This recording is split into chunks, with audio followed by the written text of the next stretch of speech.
So we do cold opens on this show, right? And I think that usually we like to start with some kind of gibberish, like we're talking about. Like we'll start as if we've been having a conversation, and we haven't been having a conversation. That's made up, right? But like we'll come in halfway through an imaginary sentence, and I'll be saying to Mule like, so there I was in the contraption, and my girlfriend just kept rotating me and rotating me and rotating me, right?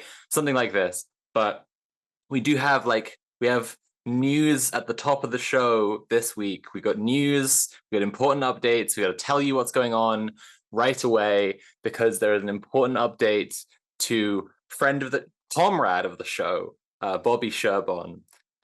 Mule's it's cracking Mule up so much. Mule sent me the link to the news story about Bobby Sherbon. Well, hang on. I should back up, right? Because we've been all week. We've been sending each other messages and voice notes. Just like it's infected me so badly. I just keep on saying Bobby Bloody Sherbon's 18th birthday bingo bash. Bobby Sherbon bailed on his 18th birthday bingo bash to do Bing with bastards. I gave her the Bobby Bingus brainworms. It's so frustrating because you were so right. Like you said, I wouldn't be able to stop saying it, and I can't stop saying it. And it's just I wake up in the morning just like, oh, Bobby Sherbon. and okay, so the important update is Mule sent me the link to the actual news article, and they said in the news that when he was arrested, he was smashing in windows, and they said stop that, and he said it's fine, everyone's doing it.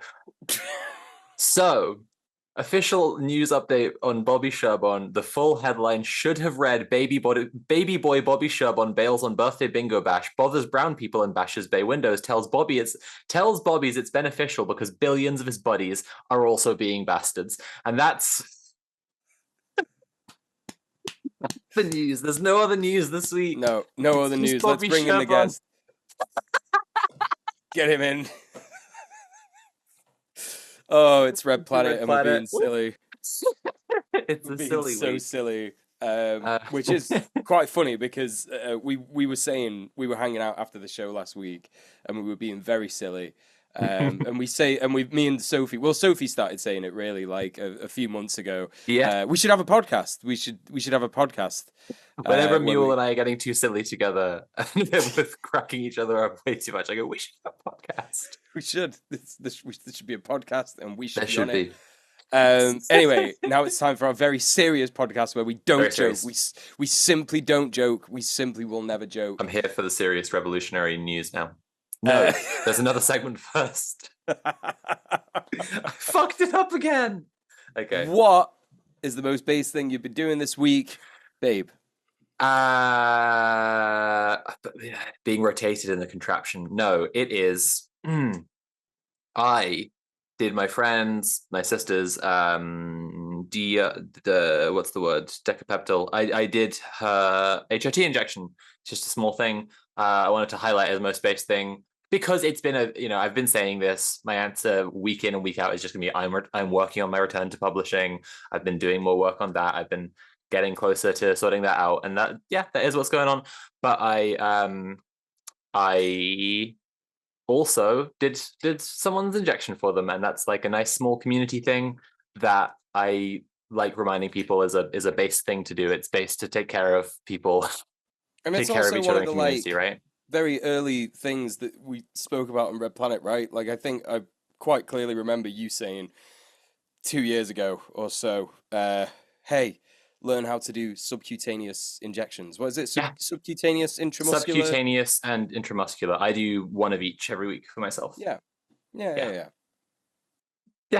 So Mule, what was the most base thing you did this week? Well, I got COVID, and that's not based. That's not based. No, it's not. Especially when it's from a guy from Grindr. But what I can tell you is that he was bad at sex. But other than that, he no, it's very little to do with him. But basically, So I had to take some time off work, and I've got this new job, which I was speaking about the other week. Everybody's always joking about how I'm working at McDonald's. I'm not working at McDonald's. I'm working for a very boring insurance company. It's Burger very King. dry. Yeah, it's Burger King actually. I'm doing insurance for Burger King, Bobby Sherbon's Burger King Burger Bath. So The anyway, burger back. I had to phone up Bobby Sherbon's Burger King Burger Bath insurance that I work for, and I had to say, boss, I can't come into work. The interesting thing, I've noticed so many interesting things since going back to work, and maybe it's time to talk a little bit about that because I haven't really done much based stuff, as you can imagine, and we're probably going to have a very short based thing that you did this week's segment as a result of this. But essentially, like. Some of the things that I've noticed, for example, we've made nowhere near as much progress as people on the online left probably think we have in workplaces in the last, I don't know, 10 years. There is still so much misogyny going on in like the Teams chat that I'm in my fucking work. It's just absolutely incredible. Definitely like bits and pieces of racism in there. Definitely like people laughing at like long Indian names and stuff. And I'm like, what the fuck? So a lot of just crazy stuff. One of the worst things is just sort of like how they still do these like probationary periods for work, right? Like they say to you, right, got this really good job. We're going to do this really intense training with you.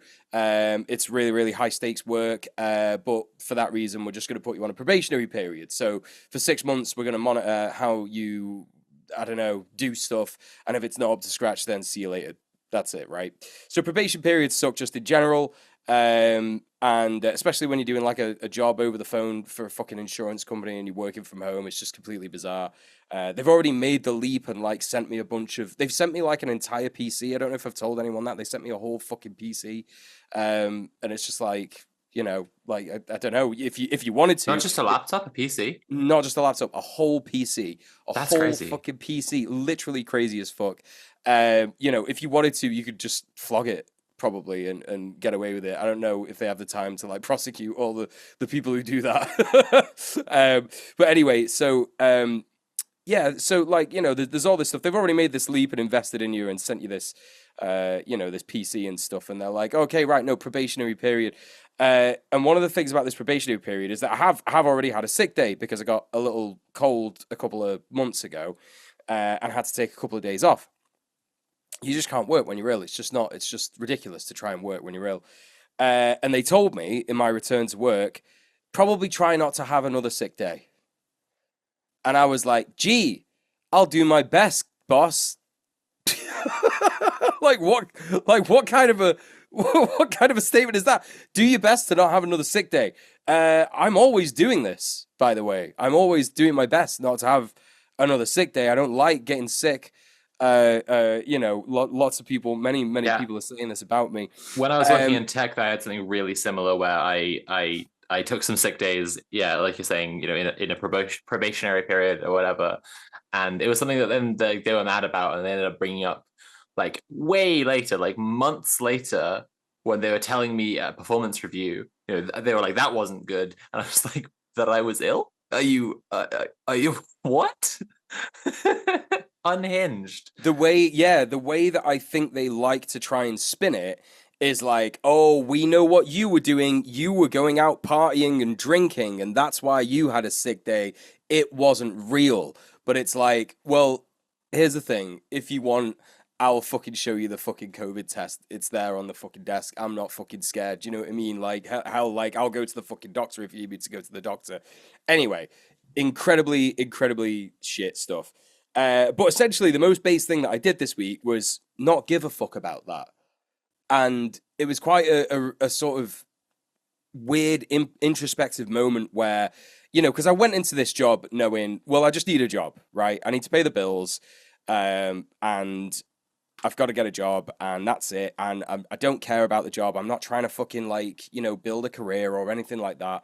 I'm working because I need to survive. I'm going to play the game. And every day I go in there, I log on, and I know that I'm doing that. I know I'm playing the game. And I'm just going to, like, work to the best of my ability anyway, do it as good as I can, which I do all the time, every fucking day. And they keep saying to me, I am the quote-unquote ace new starter.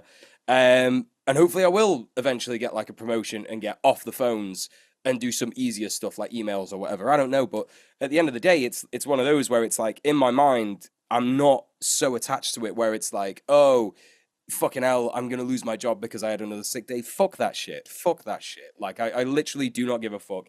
And there's every chance that I might need another fucking sick day tomorrow because even though I'm well enough to sit on this podcast for 3 hours, I don't know if I'm gonna have the energy tomorrow to like sit there and take fucking calls all day. So it's kind of one of those situations where I'm not even scared about phoning up and saying I need another day off tomorrow because it's like, this is just how it should be. If you're ill, you should be allowed time off work. Like people fought and died for this shit, you know? It's funny you say about like internet trolls or haters or whatever thinking that you like joking about you having a job at McDonald's because like I was looking at the economy of the UK for some research stuff earlier today, and just like our biggest service sector is financial services. Like our biggest, it's like a 70. What is it? 70 billion? Yeah. That sounds too much, but it's crazy big. It's like such a huge slice of our entire like GDP is financial services, and it's just like jobs like this, like you're saying, is insurance or whatever that come under financial services is just like such a huge part of the British economy, and it's like such a commonplace job for people now. Yeah, Yeah.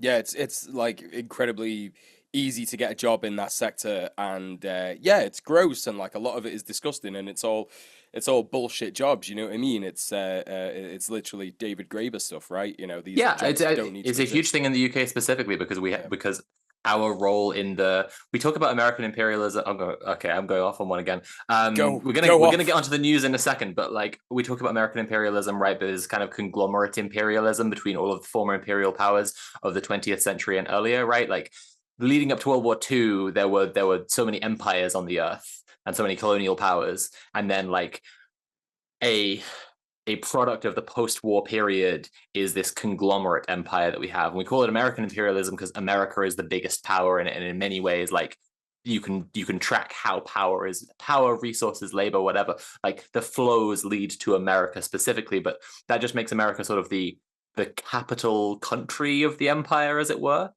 And it's like the empire could change its true core, its absolute center, but different countries have different roles in it, and Britain's role is like very much financial imperialism, and that's like why we have such a huge financial services sector.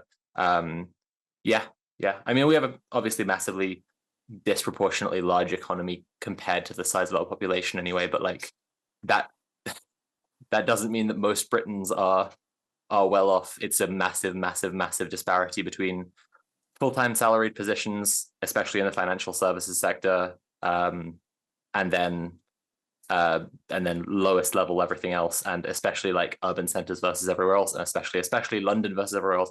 I'm just repeating stuff from last episode now, but yeah, it's It's because always we're good doing to financial repeat stuff. imperialism. Yeah, we do. Yeah, we're Yeah, you got literally to say doing the same stuff things right over now. and over again so that the hogs watching finally learn it.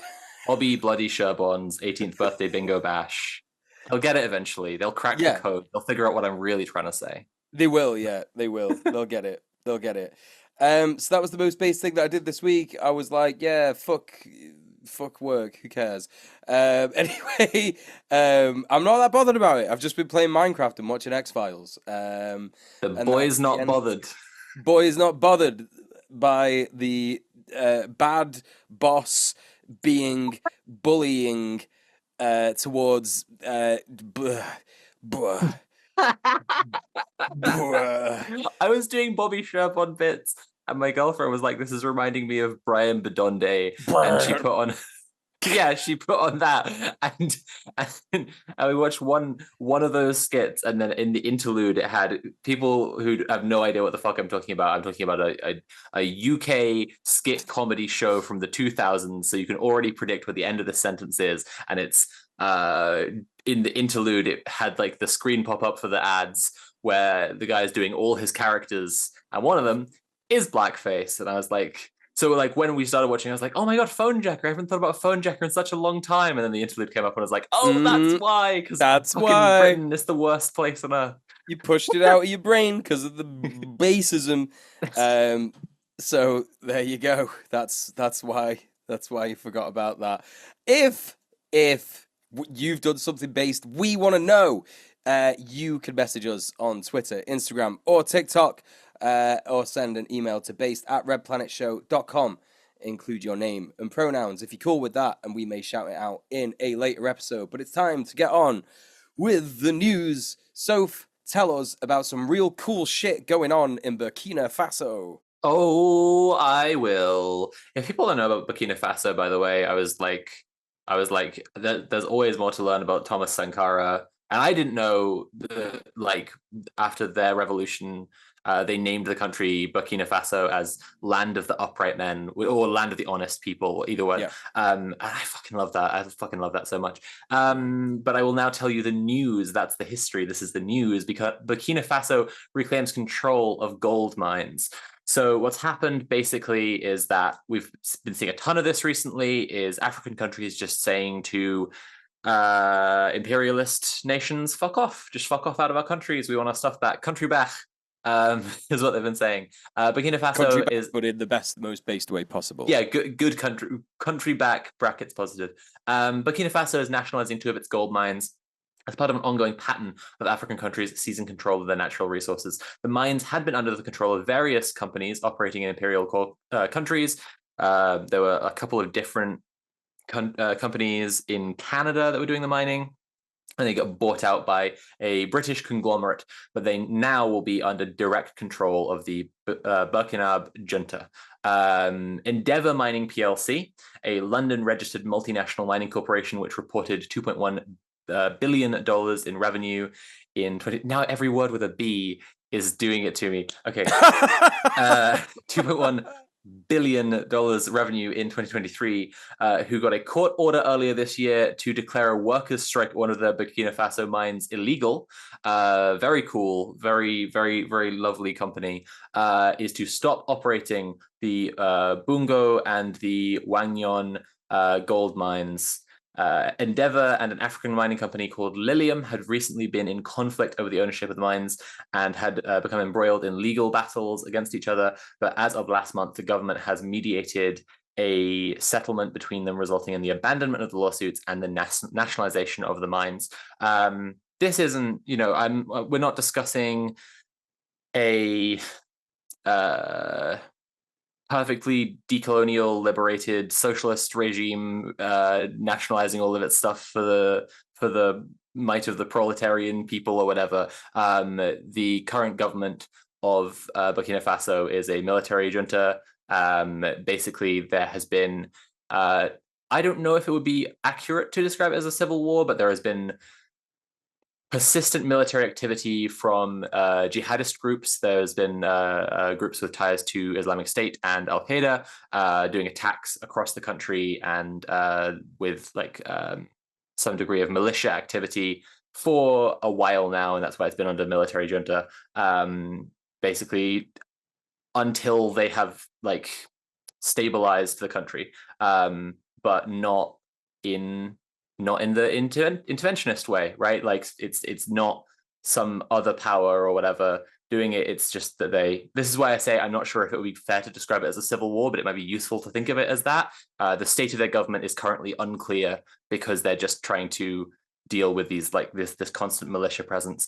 But the junta has made this move to kick out Endeavour Mining and nationalize their gold mines, which is a pretty fucking cool move. In the meantime, Burkina Faso has been negotiating a bunch with Mali and Niger, who have been making similar moves in the region. I think a while ago now, like a few months ago, we talked about these countries exiting the ECOWAS, Economic Community of Western African States, which has a lot of buy-in to global market capitalism and the neoliberal order. Yeah, like I say, it's important to understand this not as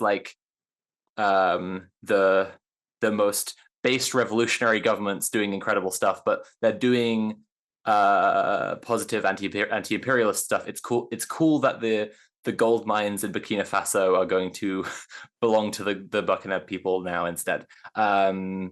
speaking of critical support and people fighting imperialism, tell me about Yemen, Mule. Whoa, different things are different, things are complicated, nothing is black and white. Yeah, true. But let's talk about Yemen. Yeah, Yemen's Houthi rebels claim to have shot down an American-made MQ-9 drone over Marib province, a contested area with key oil and gas fields. This is the 8th drone of this type to be shot down since the start of the war on Gaza. Reapers, which cost around $30 million apiece, can fly at altitudes of up to 50,000 feet, that's 15,200 meters, and have an endurance of up to 24 hours before needing to land. The aircraft have been flown by both the US military and the CIA over Yemen for years. The US military stated they had no reports of a drone being downed, but the Houthis have previously targeted MQ-9 Reaper drones since seizing Yemen's capital in 2014. The Houthis offered no immediate evidence of the downed drone, but such proof has surfaced later in previous instances. The Houthis linked their actions to supporting Palestinians and resisting US and Israeli influences in the region, with military spokesperson Brigadier General Yahya Sari stating they continue to perform their jihadist duties in victory for the oppressed Palestinian people and in defense of dear Yemen. US-led airstrikes reportedly followed the Houthis' claim, targeting areas near Ib, although the US military did not immediately confirm the strikes. Yeah, they're never going to immediately confirm the strikes, are they? It's just kind of how they play things out. Again, it's kind of one of those situations where Yemen has consistently over the course of the last, I think, 6 or 7 months, repeatedly shown the most solidarity, I think, with Palestine in trying to stop imperialist forces, trying to stop trade from happening in the Red Sea. And actually, doing a lot of work to actually make it so that the imperialist machine is struggling to do what it wants to do, what it's still trying to do in Gaza, and now in the West Bank, as we've seen in the week as well. Yeah, I think if we're talking about like material support, the actual fighting the machine itself, it would be fair to say the Houthis have done the most. Yeah, absolutely. So tell us about our shit government over here. Yeah, I will. I feel like it's probably one we're going to wind up chatting a bit about because we're both, unfortunately, British. Is that still, it's shit, it's meant to be shit, me saying that we're unfortunately British, and now I've given myself an anxiety about it, but it's just like, our fucking country, it's so shit. But it could be better. I'm gonna try and when I point out that it's shit, but it could be better. Point out it could be better, and we deserve more. And old people deserve to not freeze to death in their homes. Yeah, Keir. So the story is that Sir Keir. I hate this dickhead so much. And his stupid, perfectly square head. Our new Prime Minister, Sir Keir Starmer, has announced plans to cut the winter fuel allowance for elderly people as winter is rolling in. So the UK's new Labour government has announced they will be cutting the winter fuel allowance, an annual payment of £200 to £300 made to retirement age citizens that makes up about £2 billion of UK government spending. Yeah, it just sucks. It just sucks. Like there was this extended interview that it was the BBC, and just talked about a bunch of stuff, and it was just this absolutely galling, like, what did he say? The government is going to have to be unpopular as he defended his tough decision to cut winter fuel payments. Like, it's always this language with neoliberal politicians that like they're making the tough, like, realist, grown-up decisions, right? It's always about like, we recognize how things are, and therefore we're making tough decisions based on the realities, on the hard realities for people, rather than being idealist and trying to strive towards something ideological. And it's on the one hand, it's how neoliberalism is hidden and made invisible as an ideology, because we pretend that because it's how things already are, it's not ideological, it's just how things are. And on the other hand, it's just this fucking smug, infuriating cruelty, right? Where they're justifying horrible things like taking the money to keep your house warm during the winter away from old people by saying like we're just making the smart, tough decisions. The plan still has to pass in Parliament to move forward, and some MPs are signaling that they will be voting against the plan. This comes alongside like massive decline in Starmer's popularity in the time that he's been in, which is no time at all. And yeah, I mean, so we'll see how it goes. We'll see how the vote on that goes. But I think that there could be a serious like split in the vote there. It could be the kind of harbinger of future trouble in the government, in the party. And I know we don't usually talk about party politics, whatever, or we don't like to. But it's just this direct effect on like old people. It just pisses me off so much. Yeah, I think like what everybody who listens to our show needs to understand is that like none of us are out here saying, oh, who cares if so and so gets in? Who cares if so and so gets in? Of course, if there was a Nigel Farage government, it would be much worse. Of course, that would be the case. I think that we just try and make it very, very clear that you can do a little bit of electoralism, just don't make it your entire politics, right? Like that's what it's about, because there are so many people in this country whose only foot in politics is get the Tories out, and that's all it was at the election. Just get the Tories out. Well, the Tories are out. And I challenge anyone who said any of that to find a way in which this government is different, because I think you'll find it pretty fucking hard. They're banking on it really hard. Like I was reading when I was doing some of my research earlier, I was looking at literal gov.uk pages where when they're explaining current policy, they have a section that says, what was the Conservative government doing? Like they're not just banking in like in press releases and interviews on like we're not the Tories, right? But they're trying to just like put it on their official government documents and like the official government pages to say like the Tories were doing this stuff and we're so different. And it's just like, well, are you? Because you're introducing austerity measures, so it looks like it kind of feels like this just fucking coordinated dance where Labour is just coming in and just being like, oh, we're making grown-up decisions now. Those Tories, they're so cheeky and they just run amok, and now we're being the grown-ups. There's political cartoons depicting Starmer dressed as an old Victorian nanny because it's the nanny state and all of this, and it's just like it's just utterly sickening, like how like perfectly the cogs of like mainstream politics in the UK and the media fit together in producing this spectacle, and just having like everyone implicitly understand it the way it's meant to be understood. It's just like you're just being fed this like completely perfectly prepared gruel all the time. Anyway, this is a stupid thing for them to be doing. I hope people understand that implicitly, but healthy populations cost less to the government in every way to take care of. If they want to make people cost less for the government, just pour money into the NHS. We already have a national healthcare service. We can just pour money into the NHS and everyone will be healthier. Give them the fucking winter fuel allowance so all people can be healthy and not catch pneumonia and die during the winter.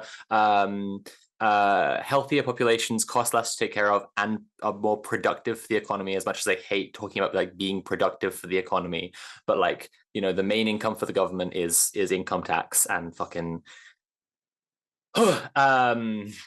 right. Sky News reports Worm Boy Wes Streeting, they didn't say that, I said that, who is now our health minister, said, I'm not remotely happy about it, and I'm not remotely happy about having to say to some of my constituents, I'm sorry that I'm going into work this week to vote for something that will take money away from you. However, he added he hoped the public would take some reassurance that this isn't a government that ducks difficult decisions or pretends you can spend money you don't have. There's Wes Streeting saying he is not happy about taking money to heat homes away from elderly people. And you can just decide for yourself if he's not happy about that or if he's happy about it. But it's all about not ducking difficult decisions and not pretending that you can spend money that you don't have. The UK spends $45.4 billion pounds annually on defense and £15.4 billion pounds annually on public order and safety. That's police. One more time, it's £2 billion pounds is the entire scheme for winter fuel payments, and 45.4 billion on defense, 15.4 billion on public order and safety. So, just don't spend money that you don't have. Mule, we got a new queen. Tell me about New that. queen, the only good queen. Very excited. You ruined my bit because I was going to make a joke that Tim was crowned the new Maori king. It's not Tim. It's not Tim. Following up from last week, the youngest daughter of the recently deceased Kingi Tuhetia has been crowned as his successor. Nya Wai Ono Itipo, which means waters connecting in the dark, is the new queen. At 27 years old, she is the second ever queen, following her grandmother, Te Aitairangi Kahu. She is also the first monarch in 5 generations to wear traditional facial tattoos. Succession in the Kigitanga, the Maori King movement, is not strictly hereditary. The successor is chosen by a group of representatives from across Aotearoa, including tribes that do not belong to the Kigitanga movement. The Kigitanga movement was formed in the 1850s when many Maori chiefs recognized that the settler government dominated by Europeans was excluding them from participating in democracy. In response, they united their separate nations under one banner to protect their rights, particularly against land theft. Unlike other monarchies, the Kigitanga does not hold direct authority over Maori. However, the role carries significant mana, which means prestige and respect, and the queen is viewed more as a guide than a ruler. So that's really cool. Really good news from Aotearoa there. And Soph, do you want to tell us about some horrific nonsense from France? Yeah, absolutely. So was it last week that we talked about France last? Yeah, I think that we covered this all last week, the background to this, but it's been a story that's been brewing for the last couple of months, I guess. So I'll give all the updates as best I remember them. I've only got notes for the story this week, but this is I'm gonna distinguish. Now I'm remembering, and next I'll be actually going off the notes we have for the story. But now I'm remembering. So Macron called a snap election. He was like, "Watch out, the far right will get in. We gotta make sure to not get the far right in. So you better vote for us, the neoliberal center. Better vote for the liberals." And then there was a snap election in France, and everyone was very, very worried about the far right getting in because they have a new French Hitler, and he's young as well, which is extra dangerous. And so the New Popular Front organized left parties together. You've got Mélenchon's party, whose name I've forgotten. You can see how well I'm doing at remembering this. You got Mélenchon's party, you got the Greens, you got the Socialists, there's a couple of other ones, all on the left, formed this big coalition called the New Popular Front, and there was just overwhelming support for this, and the majority of votes of seats all went for them. Then everyone was astonished and cheering this on. Big fucking win for the left in electoral politics in a way that we were really, really not used to seeing in imperial core nations. But then last week, we were talking about how Macron is basically throwing a little tantrum, and he's saying, "No, I will not appoint the prime minister that represents the coalition who's actually won the most votes and won the most seats. I'm going to refuse that prime minister." And so the left, the Mélenchon's party, again, I've forgotten their names, started drafting impeachment documents for Mule. You're having a great time watching me remember. If you remember any of this stuff, please help. I can't. Sorry. Okay, cool. Mélenchon's party started drafting impeachment documents for Macron, and we had a little chat last week about how Macron loves to use the far right as this threat, right? To say like, don't you better vote for me, otherwise it'll be Le Pen, or now it'll be this new French Hitler, and whichever Hitler is currently in, right? And the left parties were like, you've got to present a different a different coalition and a different like viable uh, uh, government if you're not going to appoint the leftist prime minister that makes sense for the coalition that has actually won the votes. And yeah, so this week Macron has just picked one of his guys because he's an authoritarian little dickhead. I I can't overstate this really, like how much of an authoritarian Macron is. Like it's been years and years of this, like the Yellow Jackets protests when it was like fuel prices rising, the mass protests when he raised the retirement age. Like he just doesn't give the slightest shit what people in his country want as an elected representative. Which, like, if people have voted to put you in power, like, you have to care what the fuck they actually want.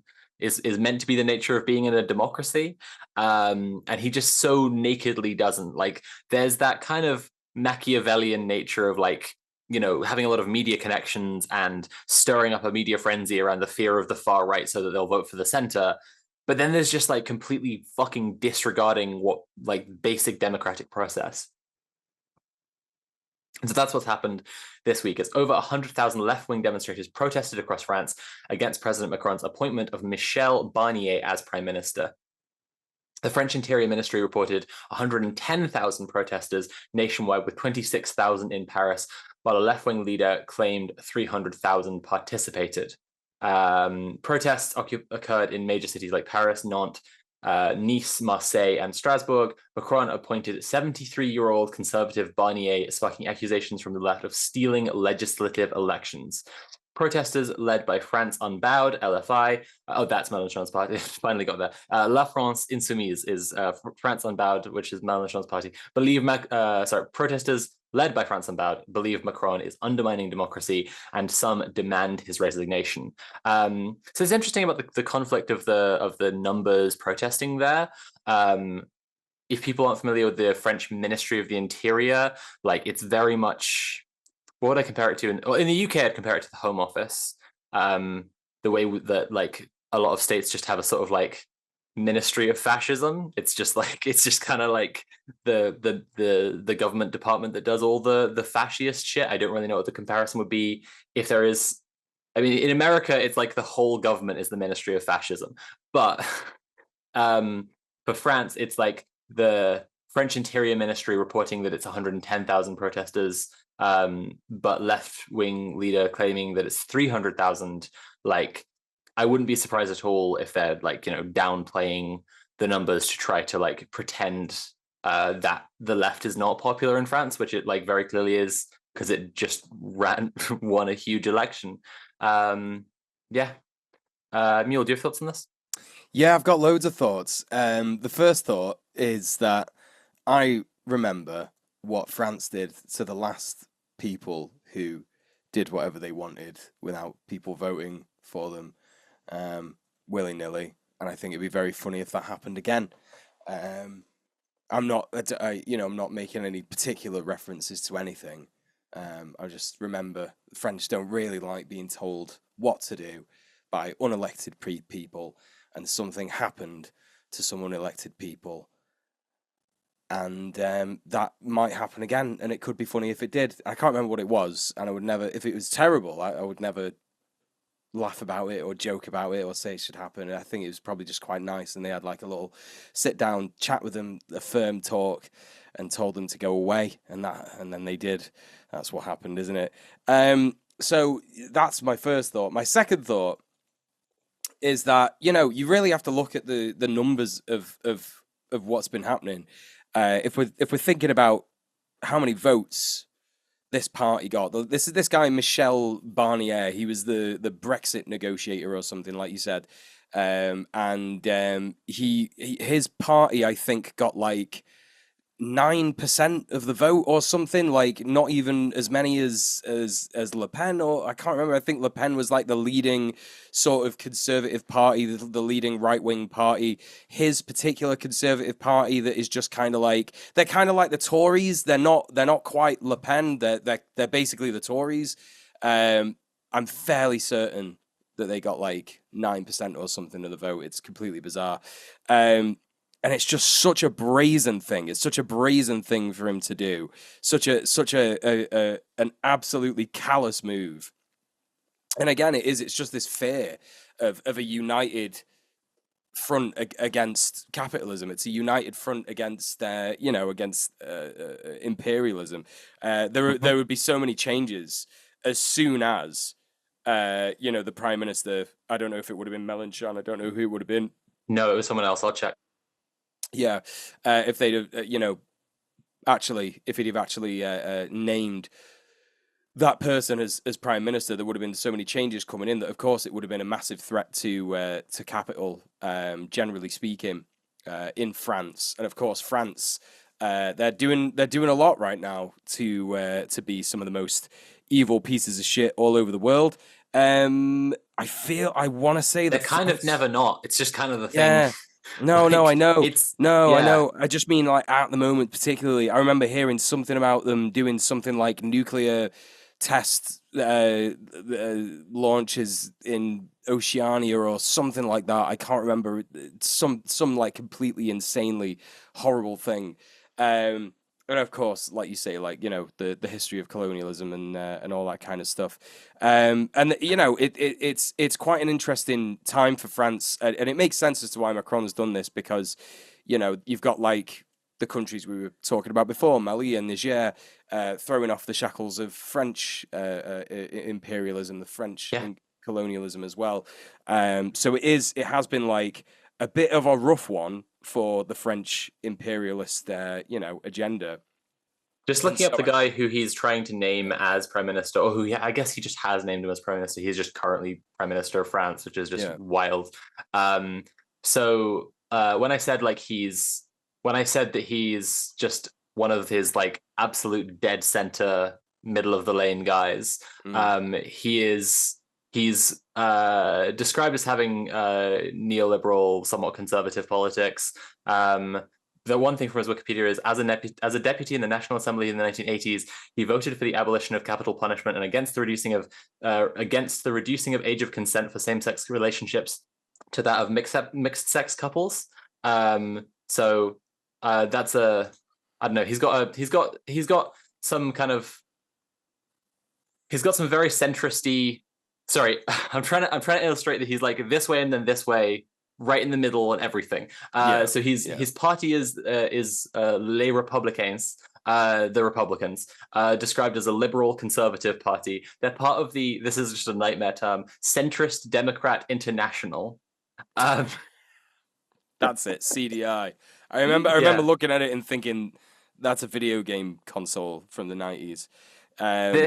It's just like if you could put together the most like milk toast centrist opinions and positions and party name and then like groups and alignments on everything possible. That's this guy, which is so frustrating when the left has shown its massive popularity. What's really funny about a lot of this is how right wingers in other countries are trying to comment on this stuff, because obviously they have absolutely zero understanding of internationalism. They're just not interested in internationalism. So when they report on like, fucking whatever's happening all over the world, they just talk with impunity about it and they don't care, because it's like, well, what ramifications am I going to have? Because Gammon Helen from fucking Teesside is just not going to be paying attention to anything that I'm saying about the French politics stuff. So you've got things like Nigel Farage saying the new French PM is an EU fanatic and loves the EU. And then you've got GB News desperately trying to tell its voters, its listeners, its viewers that it's good that Macron is subverting democracy, even though the lefties are talking about it as being a bad thing, and that the prime minister should reflect the want of the voters. But they're evil lefties and they're all weird and groomers and pedophiles. So anyway, don't listen to them. Subverting democracy is good, actually, when we do it. It's fine. Don't worry about it. All the other stuff that we've told you about America, it's not real, but it is real. But sometimes it's not. It's just great. It's just really bizarre. Just some absolutely bizarre reporting, like that one of the headlines on GB News is why France is getting into a frenzy after Macron appoints new PM. It's like, you're not going to explain it. You're not going to explain it properly. Why are you trying? Yeah, classic GB Yeah, News. there's some pretty funny So reporting going on I about it. think it was Mathilde Panot who was going to be PM. Is currently the like leader of the, or like the speaker of the House for the Left Coalition, I think. Right. But I could be mistaken about that. Yeah, and that's who was going to be, according to like voting. Yep. You know, Yep. According to democracy. This wacky concept. Even the France's voting system is not much more progressive than ours in the UK. So it's kind of one of these like really, really, really solid answers. We've literally been speaking again about the nonsense of electoralism, why it's pointless. Talking about that with regards to the Labour Party and how they're just completely the same as the Tories since they got in power. They've literally changed nothing. And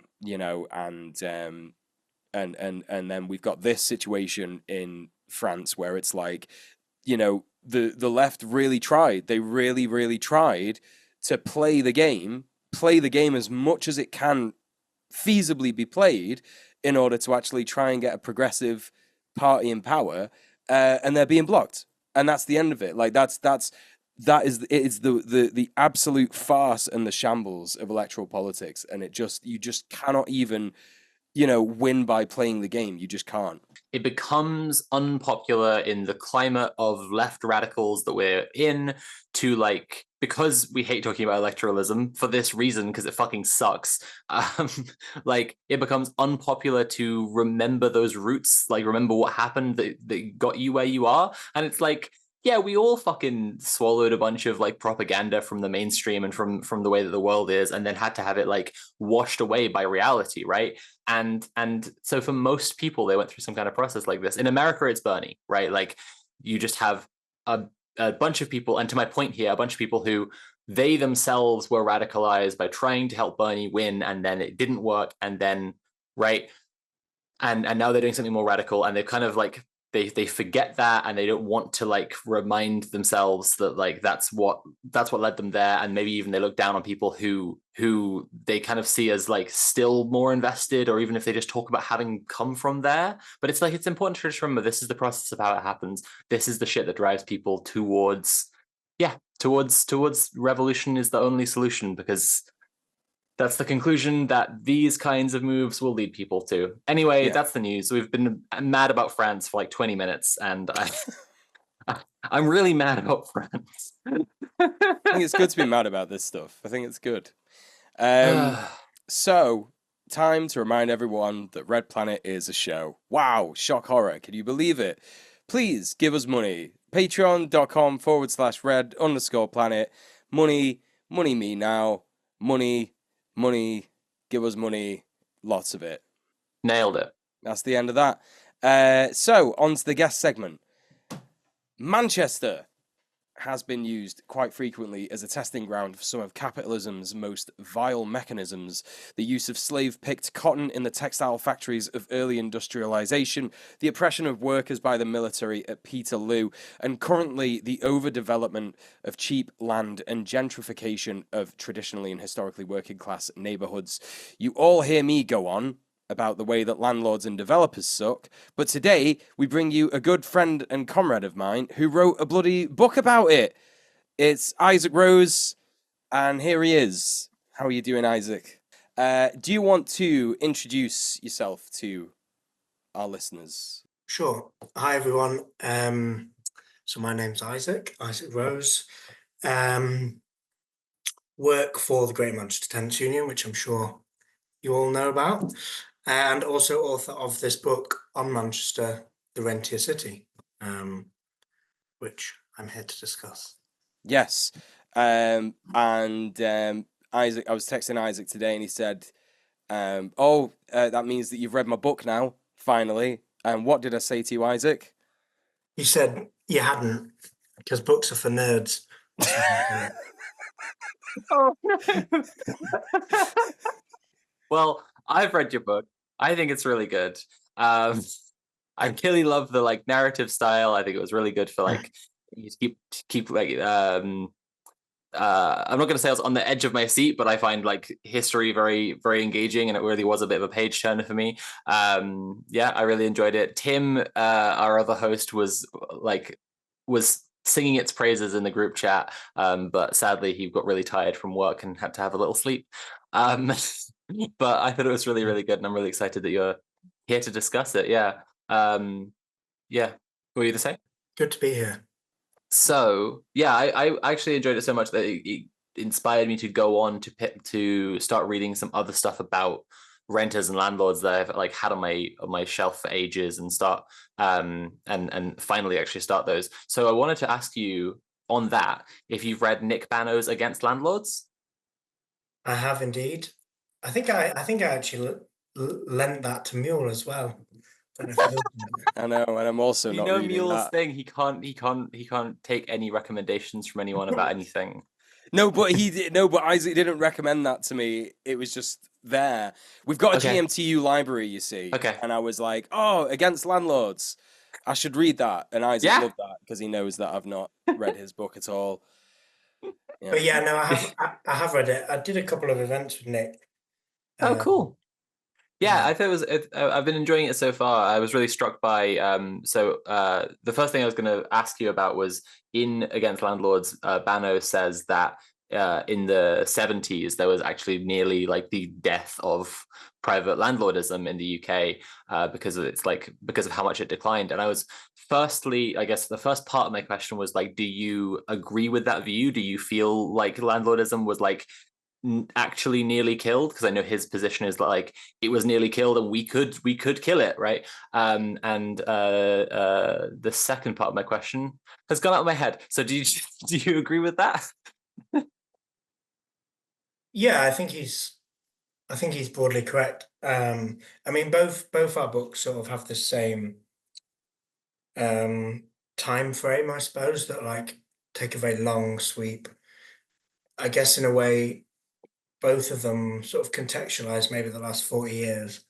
I think often we're kind of we think about now and we think about where it's come out of the last kind of 40 years of neoliberalism. And we think about landlordism, or we think about, in my case, kind of rentierism and stuff like that. But I think, and I think that then lends itself to a sort of narrative that's like, the breakdown of a kind of post-war consensus or whatever. But actually, I think both mine and Nick's books sort of take this kind of longer sweep that shows that in a way there's a kind of a return to normal, maybe, and that the kind of early 20th century period where we almost killed landlords and so on is kind of more anomalous in the last 300 years or so. Yeah, I think he's he's onto something, I suppose. Yeah, something that I did think was interesting and common between your books was you actually start out, I don't know if it's like the first thing, but it's very early. You cite Asa Briggs a few times because Asa Briggs has histories of Manchester, and you've clearly used it as a reference.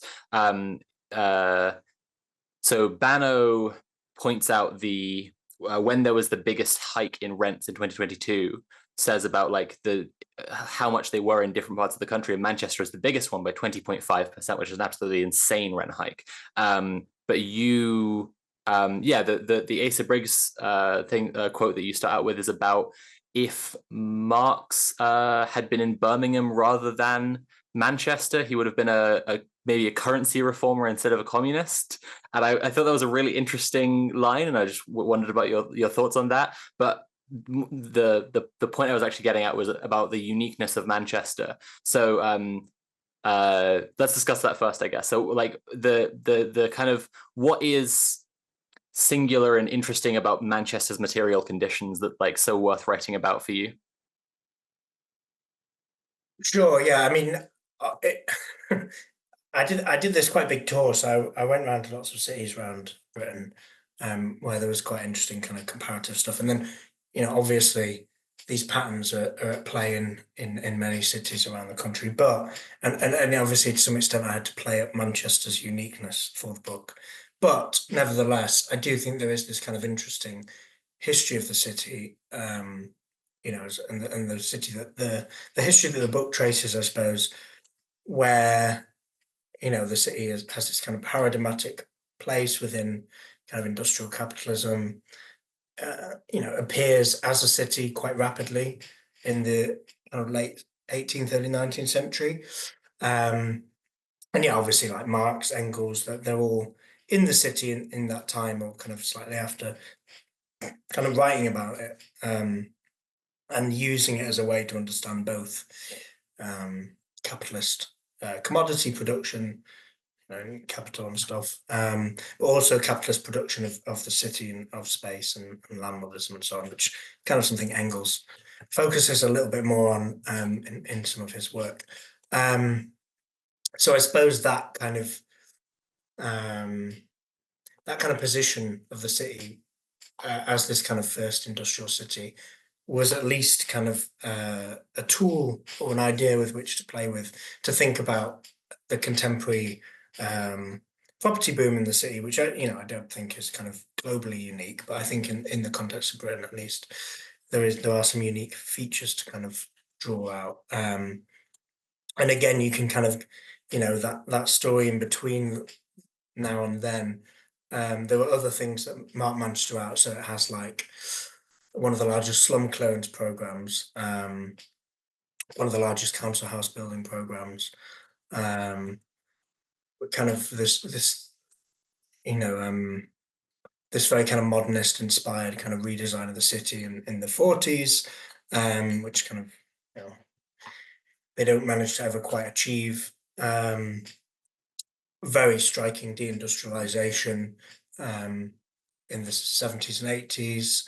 And then, yeah, I suppose, well, I mean, it was one fact that I didn't actually realize before I wrote the book, but found out during it, but Manchester has the highest number of renters of any city in Britain, which is also quite an interesting fact. And I think that is a fact that has been produced through this kind of repeated transformations of the city. So like the slum clearance program, destroyed a lot of housing that may have been owner occupied, and also the kind of housing that might be owner occupied today.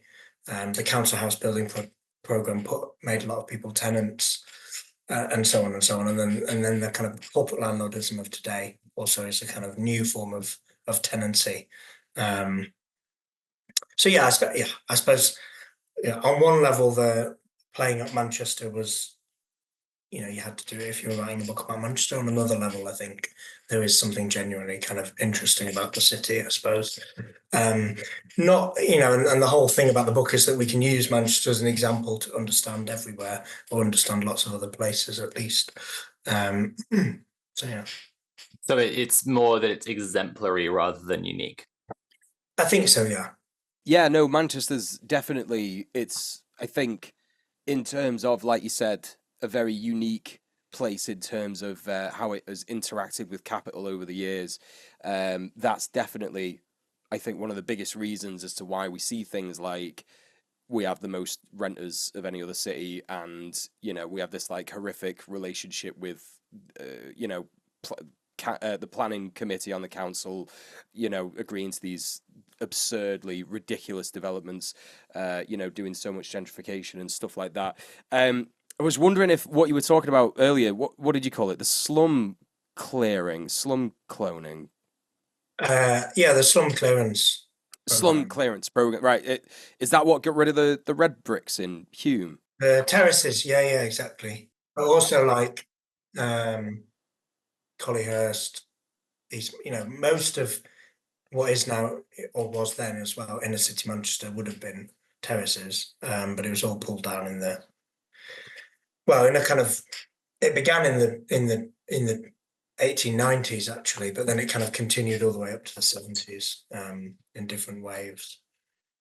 But Manchester really goes for that as a policy in a way that like few other cities do to the same extent. I mean, Glasgow does, and the east of London also has these kind of big slum clearance programs. But all those kind of famous pictures of Hume in the 60s, where it's just like a big wasteland. Yeah. That was the kind of late end of the slum clearances. Right, I'm with you. It And I was think really funny reading the book because of the way that you introduce different areas of Manchester, like Moss Side and Hume, and is it Withenshaw? That like Mule's been telling me about, like when I've been, it's either like when we've been on the show and he's been giving us updates on what's going on with GMTU and chatting about like this area or this campaign here or whatever, or when I come and visit, and he's always like walking me around and like just like telling me local history stuff. And like, so I already knew about the Peterloo Massacre, for example. I like separately knew some of the stuff that you talk about with industrial production just because of reading Marx, but like it was really interesting, like kind of getting that comparison. It's interesting watching you chat as well, like watching you two chat as well, because like it's like bringing together the stuff Mule has told me and the way he tells me it, and then like how you've written about it in the book. well, it's obviously super place based, the history, but I think because it's like the same place, but there's also a certain almost like trippy quality to like the same histories. You know, the history's kind of layering up on top of each other in these neighborhoods where there's like, you know, like Hume as a neighborhood where there's always, you know, there's multiple rounds of like tenant community neighborhood action. You know, whether that's in the 1930s or the 70s or the 90s or today. And I think that's a story, that's a kind of, when I was writing it, and obviously when you're reading the material to write it, it's one of the striking things about thinking about a city over that length of time is these kind of patterns that repeat themselves, I suppose, of struggle. And that's obviously a big theme of the book, of like a continual struggle. Yeah. Yeah, well, that's in it. You know, like it's almost like the crushing material conditions of capitalism will just inspire people to rebel against them. It's revolutionary optimism 101 in it. What would you say to people is like the biggest threat to renters in Manchester nowadays, or just the world, just in the UK or the world in general? um, That's a big question. I mean, I suppose it's like, well, it depends where you're renting. So, like, if you're a private renter versus social renter, obviously different kinds of issues. I suppose I think in the private sector, it's just these kind of endless rent rises that make life more and more impossible to live, and also force people further and further away from like urban centres. Um, I mean, obviously there are kind of very direct threats that certain renters face, like mold and disrepair and all that kind of stuff, particularly in social housing. But I think the general kind of long-term systemic threat is just more and more people's wages being captured by their landlord, and there not really being any particular way that that can be stopped Yeah, without legislative change, which, you know, it's kind of bleak when you're spending your time trying to organise tenants. But I think the reality is obviously that, you know, landlords have massive freedom to set rents at whatever they want, and it's a free market in the rents. So yeah, I think that's a big threat. for real. At this point, it should be important to mention to everyone that I'm Isaac's boss. So he's answering these questions with trepidation because he knows if he gets it wrong, he's in trouble. That's a disciplinary for you. No progressive workers' rights for our staff. Anyway, no. What I was going to say was, yeah, I think it's really important to like point out to people that like, you know, obviously, like I say, I've not read your book, but one of the themes of your book is about how they're basically trying to make Manchester a blueprint for other countries across the for other cities across the country. They're basically like saying like, look, you could do this here, so you could do it anywhere. This is how we advance neoliberal landlordism. This is how we, you know, make it so that nobody owns anything. Literally, no one's ever going to be an owner, and so people will be crushed by economic disparity for however long we can manage it. And I wonder if that kind of sort of like, because it's quite an intense thing to think about when you sort of look at it in sort of like the broader picture. And that must have been quite difficult to write about that, because I know that Manchester is quite close to your heart, you know?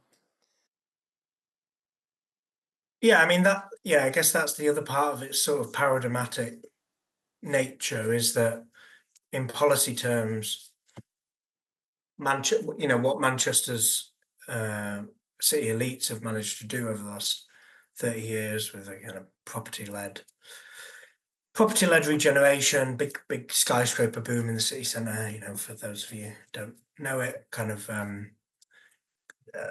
culture-led, kind of knowledge, university-led, new economic strategy, post-industrial economic strategy. Manchester's really looked at as a success story, I suppose, and a model to emulate that other cities kind of look at enviously. Manchester's really cracked post-industrial economic strategy, which on one level they obviously have, they've managed to do something that other cities haven't. But I think one of the reasons I wrote the book was because the narrative around that and the way it's told is very triumphalist. I think there's a lot of people who are very celebratory of everything they've done, and there's a kind of triumphalist or celebratory myth around this kind of miracle of Manchester, and how they harnessed the energy of the hacienda to lead to the boom town of today. Nonsense. Yeah, of course. But I think there was like no critical look at it in one volume, I suppose. And I'd been part of a kind of group of activists, academics, and so on who had done quite a lot of critique around this stuff over the last nearly 10 years now, which feels a long time. And it became increasingly obvious that there was a real need for a critical look at it that told a different story, or contextualize it in a different way, or platform the voices of people who otherwise are not thought of in the kind of Manchester success story. So yeah, I mean, there's always two sides to every story, and I suppose that the Manchester that I feel attached to and live in and whatever is the Manchester that made itself into the book, which is that kind of Manchester of resistance, I suppose. And it was important to tell for someone to write that story. So I thought I should, because someone else might not like what they'd have done. And now you could be the guy that people don't like the way that you've done it. Yeah. So I'm curious about your because you work with the tenants union, with Greater Manchester Tenants Union, and I mean, if people don't know, Mule's talking about GMTU every week on this show, so they should know. But it's the tenants union for the Greater Manchester area. There we go. Is it a membership card, or is it just a promotion thing? It's just a sort of promotional card. Cool. So I'm curious about the interplay between your activism and your academic pursuit. You're a scholar activist, I guess. So I'm curious about the interplay between your work with GMTU and your writing, and your thoughts on it.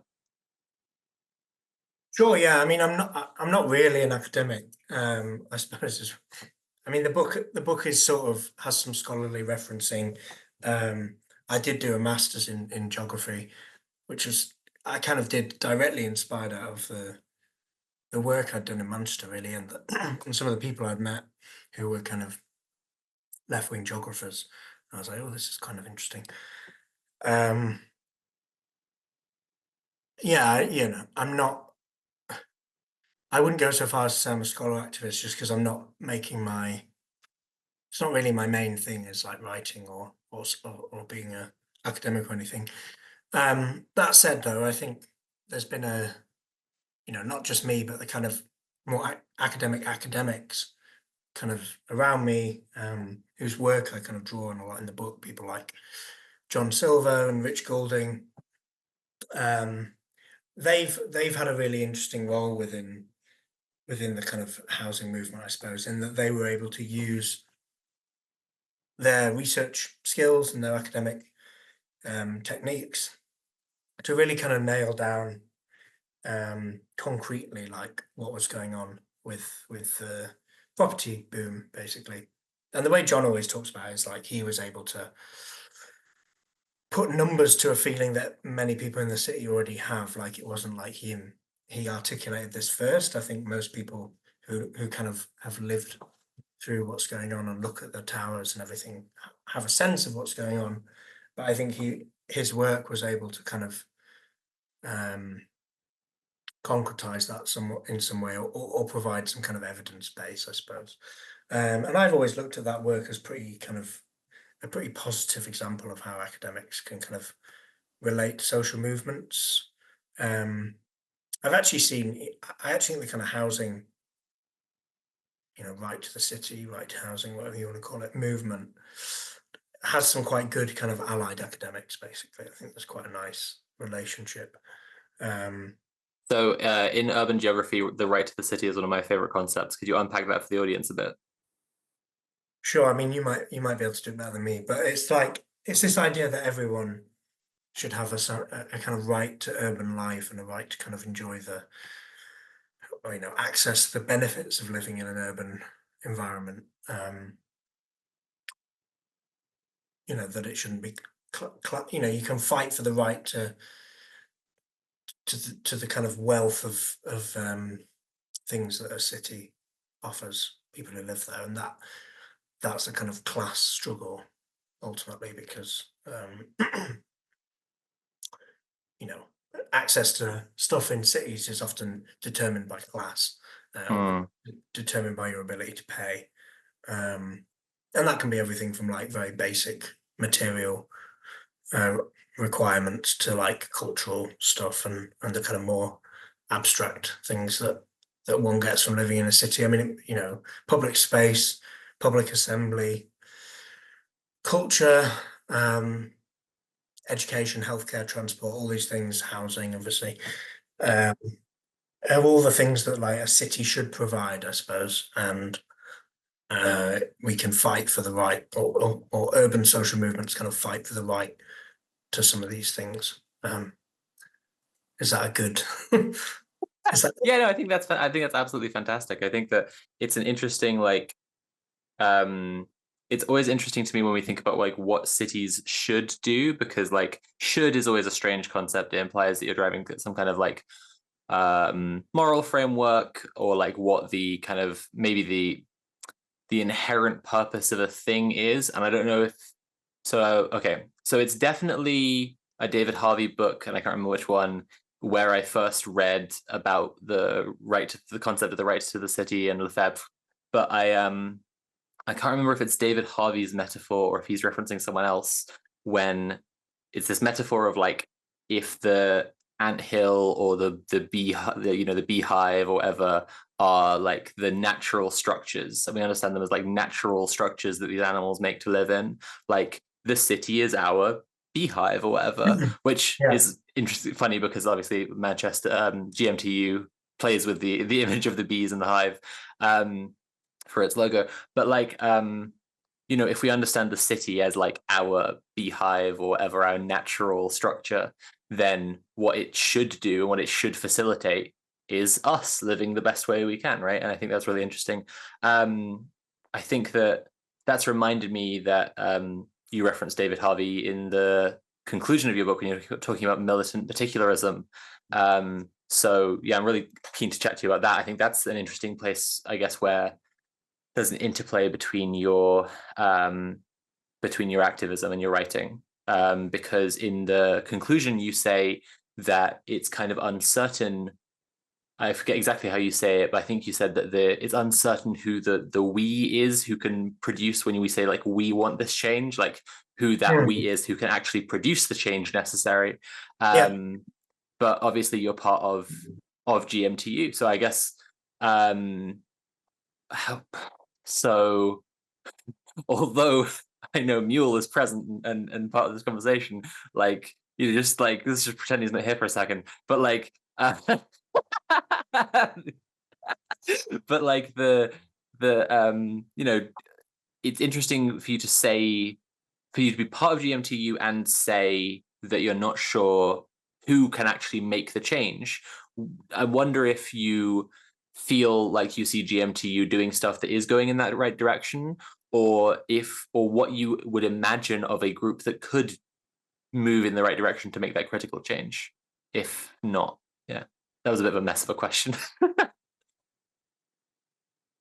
Um, yeah, it's a big question. Yeah, I mean, the book kind of ends on this sort of,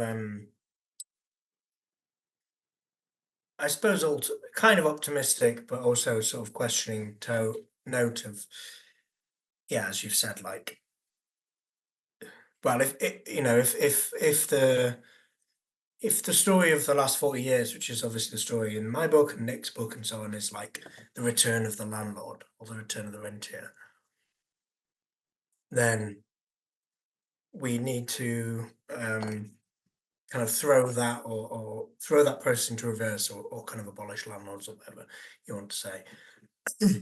And I suppose the thing I end on is by saying kind of there doesn't seem to be really a social force with the power to do that at this moment.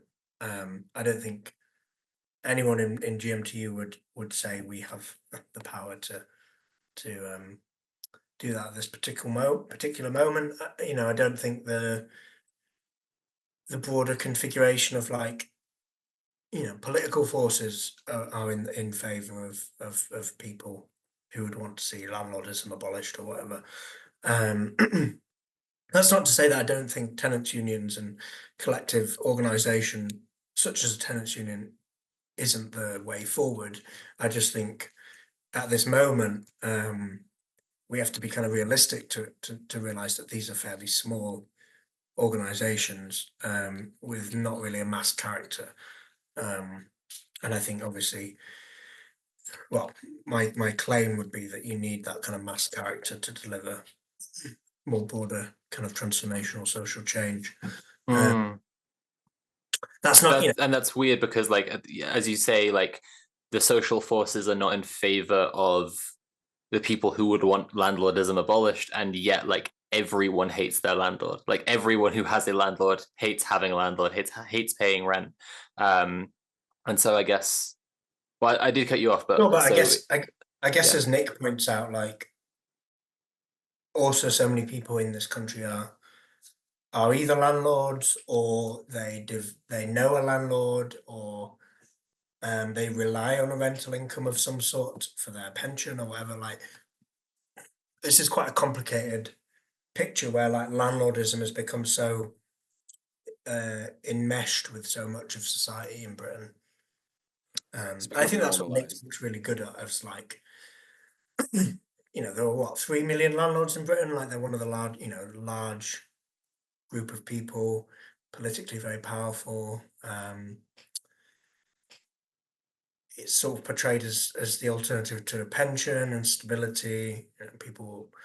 Lots of people know landlords and so on. Like some people will be like mini landlords. There's you might not own a house that you rent out, but you might rent out a room or whatever.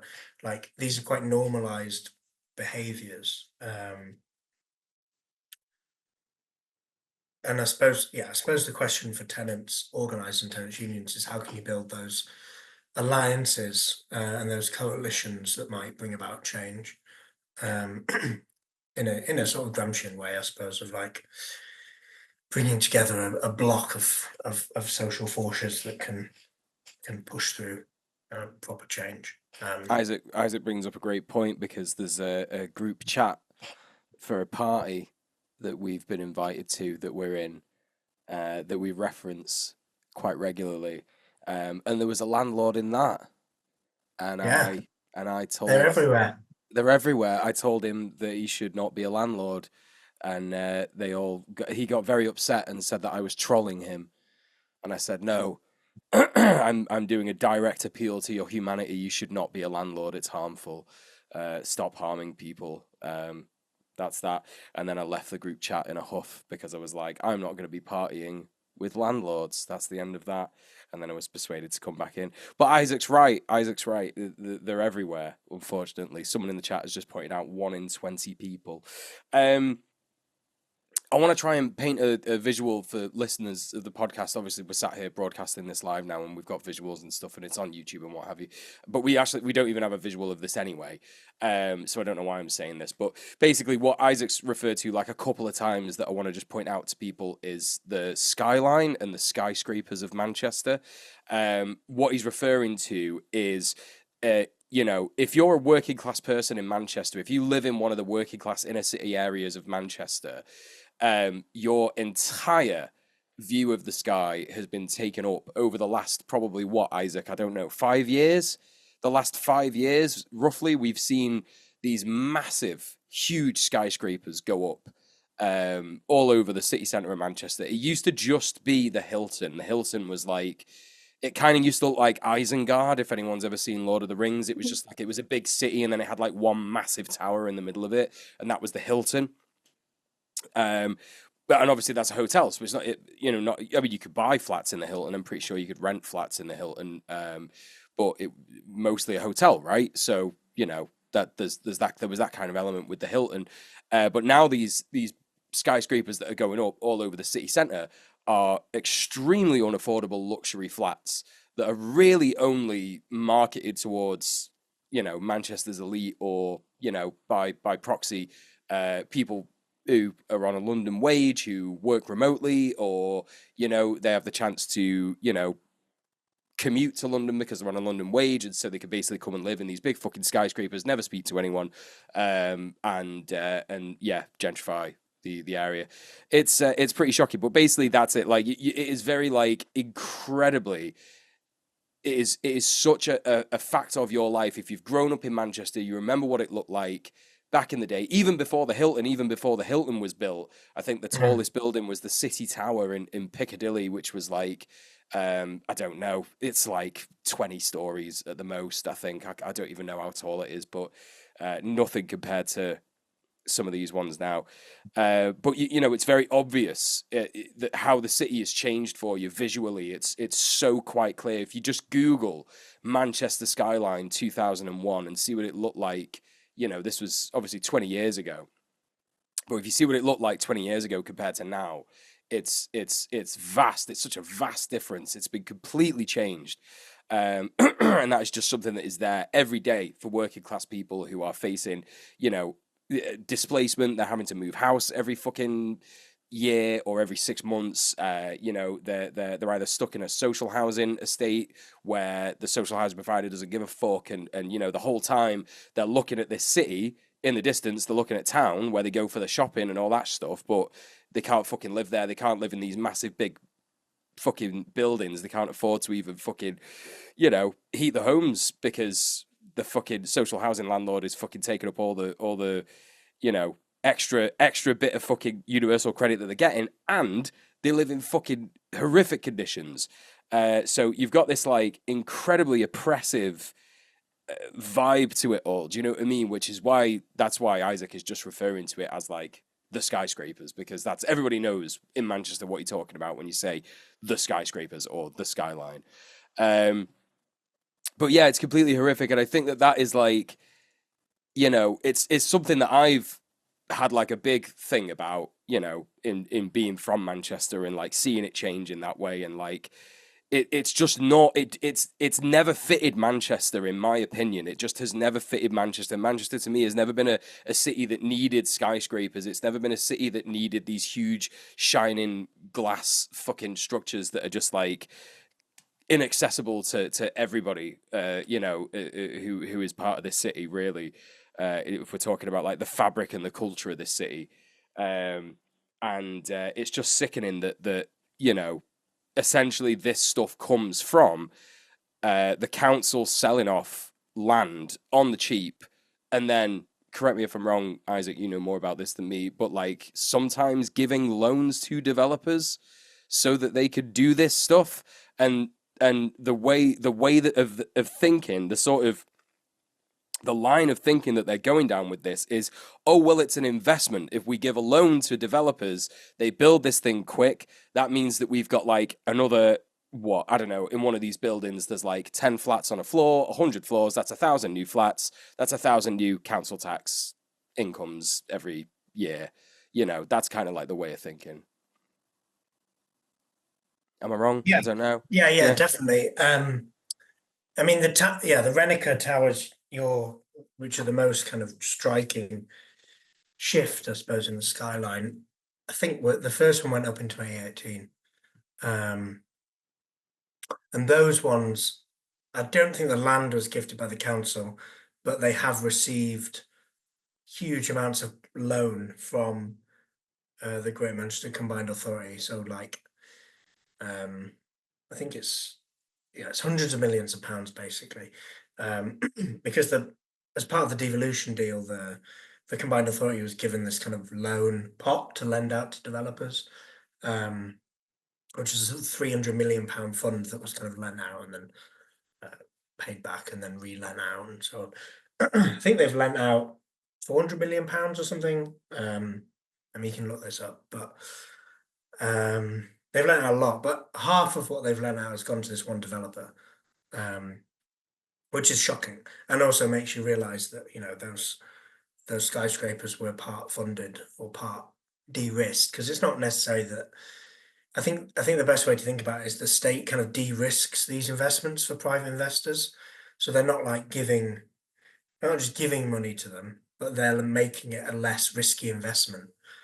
So obviously, if you've got hundreds of millions of pounds of public money sort of stabilising your business model, and also you don't have to pay Section 106 payments or do affordable housing or whatever, it's a lot less risky from the point of view of a private developer. And I think that's the way to think of what the state is doing, is like making it less risky for private capital. And they see it as, part of this regeneration thing. Of jobs, Well, and council tax receipts and so on. I mean, what's really interesting actually is that the council this week or last week, the council wrote its own report that was basically saying, these luxury flats have risen rents for Mancunians across the city. Whoopsie. yep. Which I just Yep. think is hilarious, because it's not like no one was suggesting this might happen for almost 10 years. Yeah, literally for the last fucking 10 years. Yeah, and I think the role of the planning system and all this kind of stuff is all kind of part of it, basically. Yeah, and I think that's a really good important thing to mention as well when we're talking about Manchester and its development, is this idea of regeneration. Manchester was always like a very sort of shit product of post-war, I don't know what you call it, post-war sort of malaise when it comes to like, development and stuff like that. There was this sort of period post-war where a lot of good stuff happened. There was a lot of social housing. There was a lot of like good trade union based jobs and all this kind of stuff. But then as things kind of gravitated towards the 70s, and there was like a couple changes in government and stuff, things started to get a bit shit. And like you say, there was this like deindustrialization in the 70s as well. And every single sort of like, I guess 20 years, the word regeneration would like come up and up and up and up. And, people always talking about, politicians talking about, we need to get on with regenerating Manchester. We need to regenerate Manchester, regenerate it. And it's like, well, what are you talking? You're talking about the talking about the damage that was done to Manchester in the Blitz, right? Which is absurd, because that happened in the 40s, and it basically destroyed a lot of wooden houses. It destroyed a lot of like old wooden houses in the city centre. And so regeneration part 1 was like clear all that up and build some other stuff haphazardly around it. Regeneration part 2 was like, oh, we've had this deindustrialization and now everything looks shit because the factories are all closed and no one's got any money and everyone's poor and blah, blah, blah. It's like a constant sort of story throughout Manchester's history. So regeneration has always been this like huge thing of like, oh yeah, we it's a thing that needs to be done. It needs to be fixed. Manchester looks horrible. We need to make it better, etc., etc. And it's like, you know, these things to make it look better have never been done in the best interests of the working class people in Manchester. They've always ever been done because it's just been this kind of idea that it's like, well, it needs to be better, it needs to look better, it needs to work better, etc., etc., etc.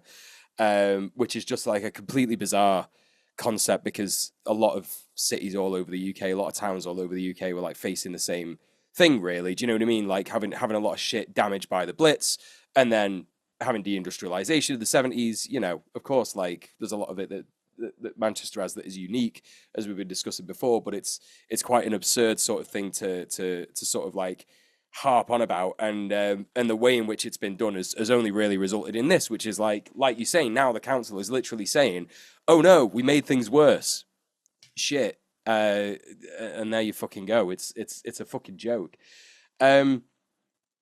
What in terms of you know, regeneration do you think is like, because if we're gonna think about that concept that I just spoke about, this idea of regeneration of Manchester, like what parts of it do you think have been successfully done, I guess, as a result of any of the development that's happened over the last like 10 or 20 years? I mean, I suppose Manchester has, you know, if you look at economic productivity, most parts of England are like unproductive, and Manchester's one of the few places outside of the southeast that is productive. There's clearly, there's clearly been quite a smart strategy around like maximizing the value of the assets that Manchester has, which is like the university and it's sort of science base, and also the fact that people in the surrounding area and often well-paid working class people or people in the professions, working in defence industries and the bits of industrial Lancashire that still exist, like chemicals, defence, so on. Manchester's was always able to sort of to make itself the place where people might come and spend their money, and clearly it's been pretty good at doing that. And I think on the terms of the leadership, that they had an economic strategy after the deindustrialization of the 70s and 80s, which kind of addressed that in some way. But, and this is the big but, I suppose, productivity in Manchester, in the centre or in around the universities, may have increased. And then, there's some research that John and Rich bring out soon about this kind of stuff. That they've obviously been able to maximise productivity in certain areas of the city and certain sectors and things, but that's being counteracted by gradual and broader deindustrialisation and lower productivity across the city as a whole, across Greater Manchester as a whole. And as well, I guess the jobs for working class people within that are often low paid service sector jobs as well. So, there might be more jobs created, but often they're servicing wealthy students or professionals or so on. So it's a sort of mixed picture, and I suppose there isn't a replacement for those kind of highly skilled and highly paid industrial working class jobs that Manchester would have had lots of once, right up until the 70s, in like engineering and manufacturing and so on. That's obviously, hard to point the finger at Manchester City Council for this. This is obviously a problem with, British economic policy since Thatcher, is that's the way, there's been no interest in industrial production or industrial strategy or so on. Working class jobs are like service sector jobs and so on, that are kind of created by this new knowledge economy or service economy. And at the same time, you obviously have these kind of professional, highly paid kind of service sector, banking, corporate services, and so on. That's kind of what Britain is now good at, I suppose. So it's kind of hard to point Manchester's council as the as the root of all this. I think there's a much bigger picture about what's going on in the country. But I suppose you can see it to some extent kind of sharply playing out in somewhere like Manchester. Um, but yeah, I mean, I think also one of the things about Manchester's regeneration in the last 40 years is obviously there is a kind of urbanism that has been created where like people live in cities and they live in flats and there's a kind of density that people live in. When Manchester's leaders were in the early 90s or late 80s, they're going to places like Barcelona and being like, oh look, people live in cities and there's bars and there's flats and things like that. I think these things are good. Like, I think that's a good way of people living in cities. I don't think like suburban sprawl is good, and I think that kind of urbanism or urbanist kind of way of living is something that Manchester's done quite well. But I suppose it's become quite class segregated. That they're not building council housing or affordable housing densely in the city centre. You're starting to get these patterns of like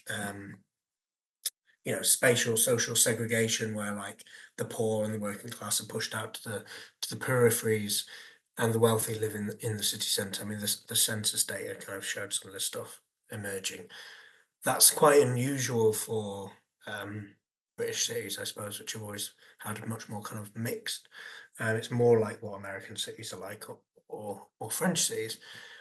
But despite all that, I think the idea of people living in cities isn't something we should throw out with everything else. And I think, in a way, there was a sort of, and this is the sort of tragedy of the story, really, is that there's a kind of, there's a utopian thing that they were looking for at the end of the 80s, where they were like, shit, no one lives in our city centre. The city centre is pointless now. It's ex factories, ex warehouses. It's completely dead. Why don't we make people live here and have bars and blah blah blah? Like, that was the kind of vision, and I think that's the thing that uh, you know lots of the cheerleaders of what's gone on in Manchester kind of got high on for a very long time. Was like, look what we created, this kind of thing, um, and weren't able to see the kind of more negative effects or the more negative realities that were emerging in this kind of model. Yeah, one of them, one of my comrades on the committee with at GMTU, Rosie. She lives in town, not far from me, and she says all the time, those buildings they look really really nice, but they would be nicer if people could afford to live in them. And that's all it is. It's one of those things. It's like the buildings, the skyline itself, it's only bad because the people who are looking at them all the time, people like me and you can't afford to live in them. That's why they're bad. But they would be great if rent wasn't the thing. If we didn't have to rent, if we didn't have to worry about it. So that's why it's like it's such a horrific thing. The reason that I was harping on about regeneration is because like regeneration is this wonderful concept where, like you say, it's like, oh shit, the city centre's a mess, blah, blah, blah, we need to sort it out, and then it's been quote unquote sorted out, but just in one of the most dystopian ways possible, where it's just it's just absolutely vile.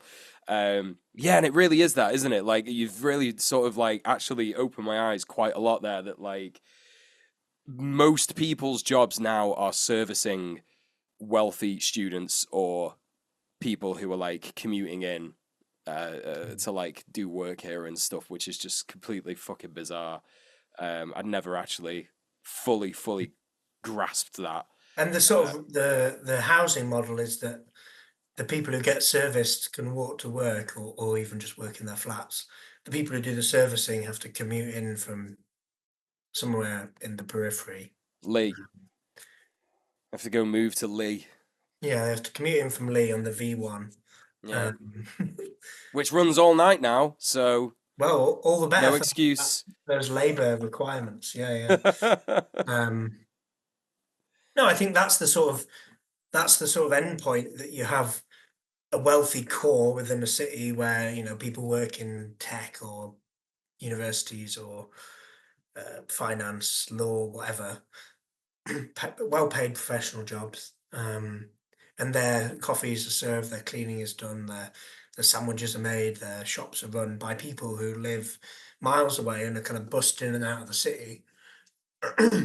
um, or they live in the. I mean, one of the things that is kind of interesting is co-living, um, which is it's sort of like student accommodation, but not for students. So like workers, early, maybe recent graduates, but also maybe just like contract workers.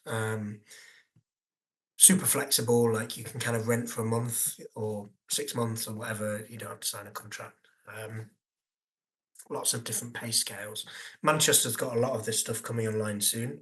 I think most of the stuff that's built already is probably more high end, but I do see like seasonal workers. Like the warehouse project has a big labour requirement of like bouncers and bar staff and whatever else you need to run a big event like that. But it only runs for a season, so Manchester's labour requirement will come in. They'll rent a place for 5 months. They'll do the work and then they'll leave. And I think that's probably the way in which and that's how you can kind of understand like labor shifts in labor patterns with shifts in housing and kind of increased flexibility. That's probably the city that some people want.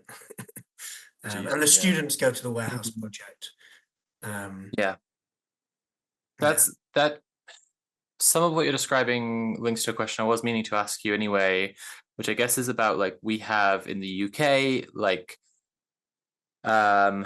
we have an immigrant population who does a lot of the lowest paid work that society most like basically depends on, like picking up fruits and vegetables. We have a lot of people from immigrant communities who are not themselves immigrants who are in some of the lowest paid positions in society. And when you're talking about like people, commuting in from a poorer suburb into like a richer core, and that being a like emerging model. But I guess like we were just talking earlier in the show about like how big the financial services sector is in the UK, and the UK's role globally as being like something of like a financial organ of global capitalist imperialism. So I guess my question, I was trying to formulate it into an actual sentence that is has a question mark on the end, would be how much do you feel like the current situation of landlords and tenants and renters in the UK is informed by the UK's position in global imperialism, and how much do you think that has to do with the struggle towards towards abolishing landlords or whatever endpoint we're going towards? That's a very good question. I'd say they're pretty closely linked. I mean, like the size of Britain's financial services, as you said, is intimately bound with its imperial past and present, the role of the City of London, and so on. I don't think it's any surprise then that kind of, not just in housing, but all sorts of areas of life are very financialized or very rentierized. The book draws on Brett Christopher's work on rentier capitalism, and which looks at Britain as this sort of paradigmatic example where the real capitalists, they're not making anything or paying for anything to be made.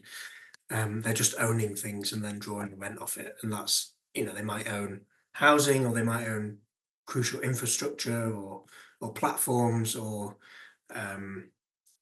financial services or whatever.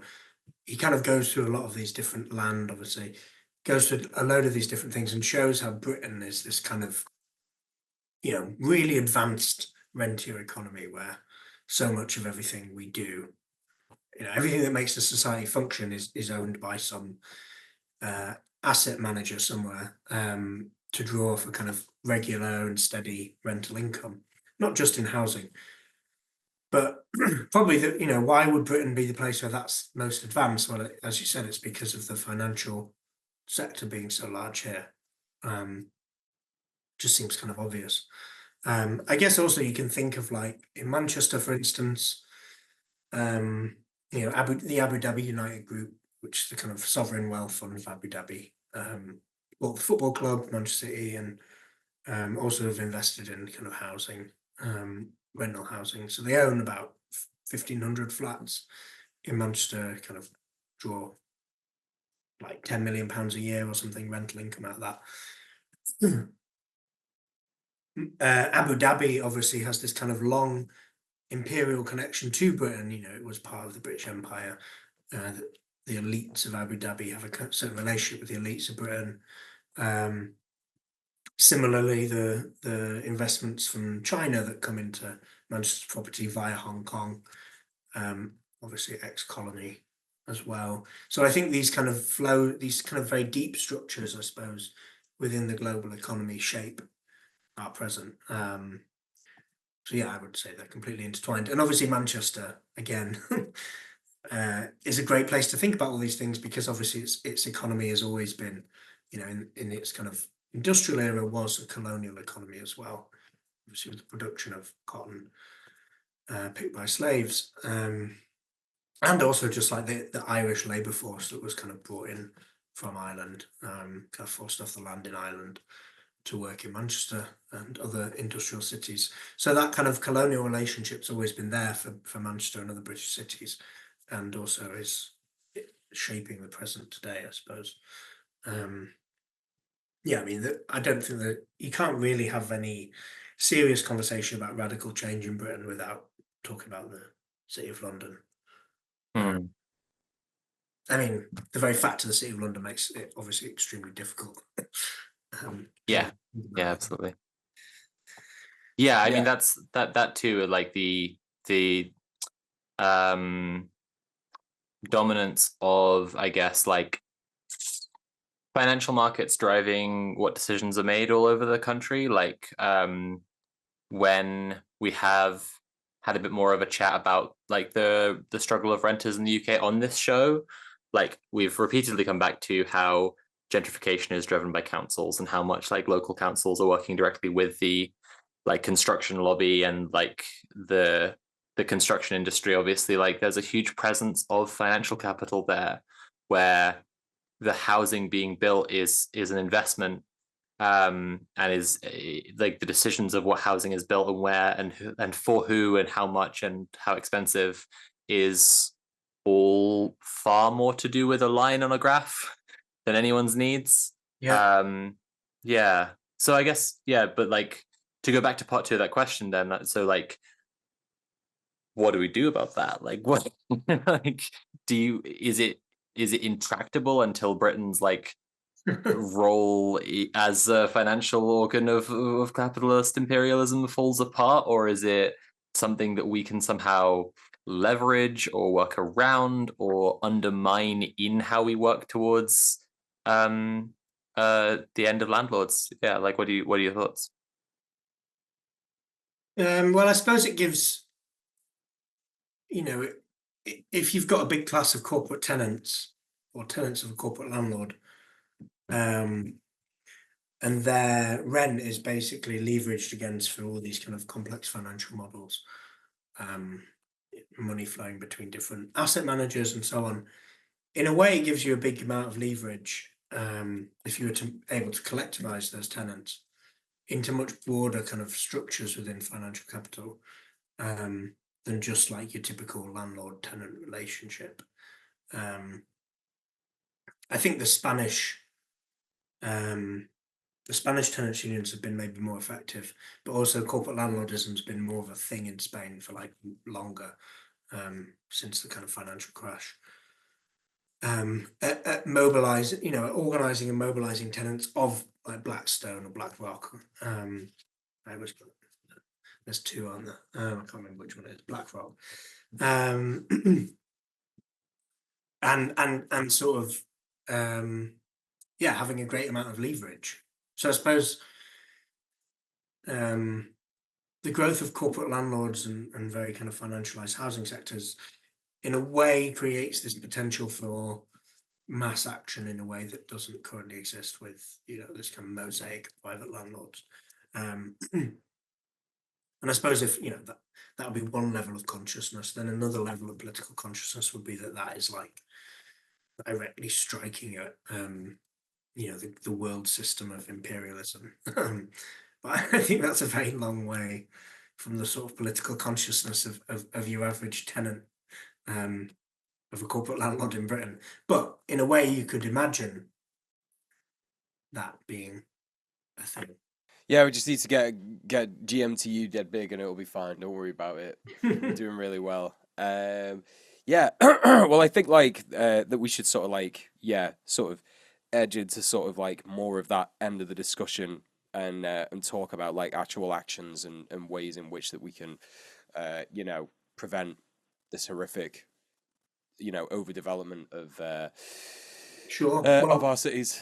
I could give a little shout out to the Block the Block crowdfunder. Yeah, that would be good if you could do that. Yeah. I mean, this is obviously just one action that GMTU is taking, but I think kind of relevant to a lot of these conversations, kind of interesting. So Block the Block's been this sort of tenant resident led campaign in Hume against one development. And this went to planning 5 times. It's actually the story the book ends on is Block the Block. Anyway, in January this year, on its 5th attempt, it went through in planning. But lawyers have kind of looked at this case and thought, well, actually, there's quite dodgy processes at play here in how it got through and how the planning department behaved and so on. So there may be grounds for a legal challenge. So that's something we're submitting, and I think we're crowdfunding as well for cost protection if we lose and the client is then liable for £5,000 of legal fees. As he says, that's my life savings. He says he'll have to run away to Mexico or somewhere.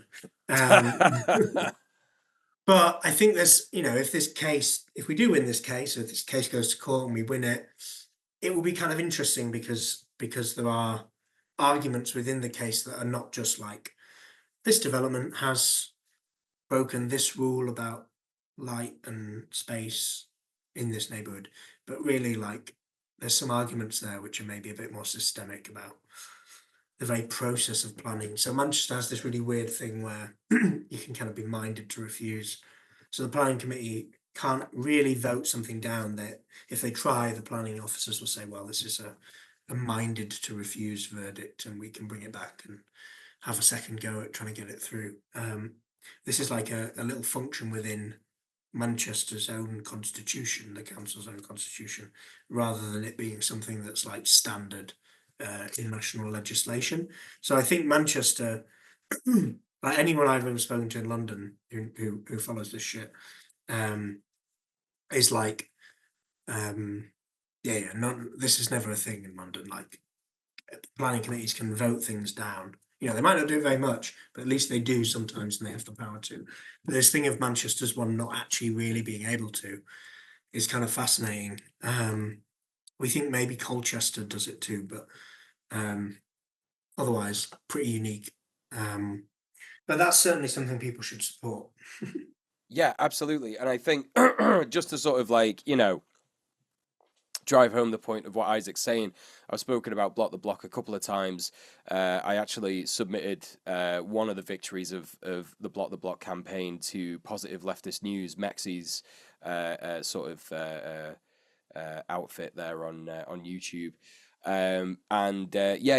It's really fucked. I was at one of the planning meetings where it was being discussed in the council, and it was very clearly like, right, we need to not do this. And then a couple of months later, it gets put on the table with 2 other developments that have been also refused pending a site visit. Site visit is basically when the planning committee go and look at the actual development site, and they say, is this suitable for development? Is it suitable for the neighborhood, etc., etc. But they slated it on this same sort of meeting, and they said, right, okay, let's make a decision. Basically the public gallery, the supporters of the campaigns in the public gallery got like taken to like I don't know, I think they got corralled by the police, and then the planning committee went in like another room, like a secret room, and that's where the decision was made. So that's why it's incredibly likely that illegal things were done, allegedly. But it's so quite clear that there's been some level of corruption going on there, in terms of having to push these incredibly unpopular developments. Like if we're talking about Block the Block specifically, the reason why it's so completely ridiculous is because not only is it next to a housing estate, it's also like the site of this old pub that used to be like a very sort of community pub back in the day. They want the land, the community want the land to be turned into something meaningful, something proper, to actually serve the community. This building that they're wanting to build is basically what do they call it? Purpose-built student accommodation, PBSA. And so it's like 24 stories, and then it got put down to 12 or something, and it's just completely inappropriate. Some of the apartment windows are going to be looking into the bedrooms of children on the estate, and it's just completely inappropriate stuff. And so that's why it's such an important thing to be supporting in terms of the campaign, against it. So please, if you've got a fiver, if you've got a tenner, if you've got money, whatever, give it to the Block the Block campaign. It's very, very important. And like Isaac says, if this goes forward, it could quite drastically change the way in which things like this are challenged in Manchester. If there's an actual positive ruling on this, if it's ruled that actually what was done was illegal, and this lawyer wouldn't be doing it if he didn't think he could make a case for it, then it could prevent a lot more gentrification all over the city, essentially. The current planning officers, leaders of the planning department, which are a husband and wife team and have been power couple, aren't they? running it for a very long time, are in the process of retirement. So it's a kind of interesting moment for Manchester's. There's been a new leader, and I think some of those reports that were brought before the council this week, we could probably read as an indicator that there are people within the council leadership now being like, hold on a minute, this stuff is maybe not all great. So I think legal challenges like this politically at a moment where you might be getting a new head of planning and the old guard are leaving, could be quite useful in trying to shift things in a better direction, I suppose. 100%. Pretty small steps. Well, yeah, I mean, that's what the struggle is, isn't it? It's small steps towards a bigger goal, and I think that the fact that we've already got £1,000 is pretty good, actually. That's quite good, I thought, because when has this been up? It's been I don't know. It's only been up since Wednesday or something. Yeah, not even a week. Yeah, really. Yeah, it is really good. And obviously, if we win, this money will go into broader campaign stuff for the campaign, but also Tenants Union and PILK as well. So it won't be a wasted money. Absolutely, yeah, absolutely. No, absolutely. But and also that like we were saying, this is just one sort of element of resistance to gentrification and overdevelopment, causing the rise of rents and misery for everybody everywhere. I think this is really important. I think the campaigns that GMTU are doing around social housing are really important as well. Because I think if you look at it all, it's all completely linked. I've said for a long time that I think that the tactic of neglect and overwhelming disrepair in social housing is to try and get social housing tenants to leave their properties so that they can just flatten the estates that they live on, meaning that they can sell that land to private developers, or they can build houses on it themselves, and then they can sell those houses for private sale, private landlords, etc., just furthering and furthering and furthering the problem. Everything is interlinked. So particularly like the Riverside campaign, and there's a really exciting campaign that GMTU are starting at the moment, which is essentially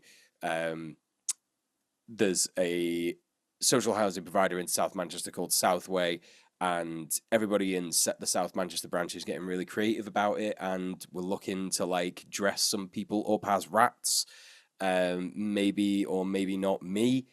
I have been told I'm quite rat coded, so that's something that I'm maybe looking forward to.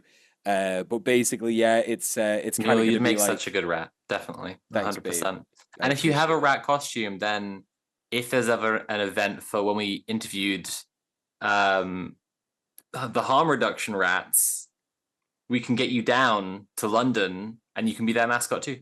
Exactly. There are so many benefits to having a rat outfit, and those are only two of many. But yeah, no, so that's a really exciting campaign. It's talking about sort of like how many, it's basically going to be like a bit of a parody social media campaign where we take the piss pretending to be rats saying, oh, the rent's great here. Actually, you don't have to pay any rent and you get loads of free food and it's great. There are these really big animals around. They call them humans, and they kind of suck. But Southway, they give us a great ride. We just get everything for free. It's great. They don't ever tell us to leave. They're always telling the humans to leave though, which is quite funny, which I think they should, because that means that we get just like being a rat, like what a rat would think if a rat could think, because a rat would think this is a really good ride that I'm getting from this fucking social housing company. So yeah, there you go. So that's really exciting. And I think just like having like a lot of different campaigns on the go, it could sound quite daunting, but I think it's actually like incredibly important if we because we have what 8 or 9 branches, and if we have each branch focusing on one campaign, like Levenshulme and Longsight are currently doing a spare room campaign. For those people that don't know, spare room basically discriminates in this country against people on benefits. It basically says that like you know you I think it like literally says on some applications like you can't be on benefits to apply for this for this flat, which is just nonsense. You can't fucking do that. It's just completely absurd. So we got Levenshulme and Longsight focusing on that. We've got Middleton who are focusing on a Riverside housing campaign. Arparay, they're going to be focusing on a campaign against Northwoods housing. So I think getting like all these different pressure points on all the different sort of biggest horrific parts of housing, I think is really like drastically important. It'll put on so much pressure where actually like, things will change, things will get better.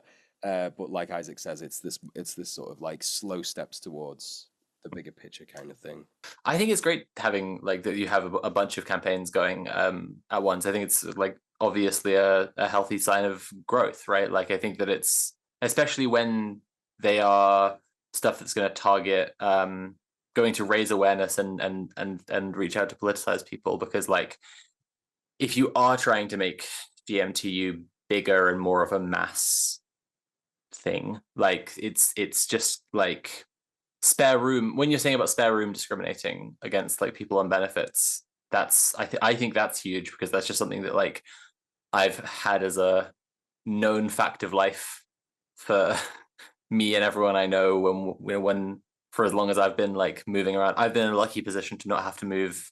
I've been in this place for the longest I've ever lived in anywhere my whole life, but like so it's been several years, nearly a decade now in this place, but like when I was in the cycle of moving every year, it's just like a known fact of life. And I think that like being able to challenge that stuff is huge. And doing social media campaigns as well. Yeah.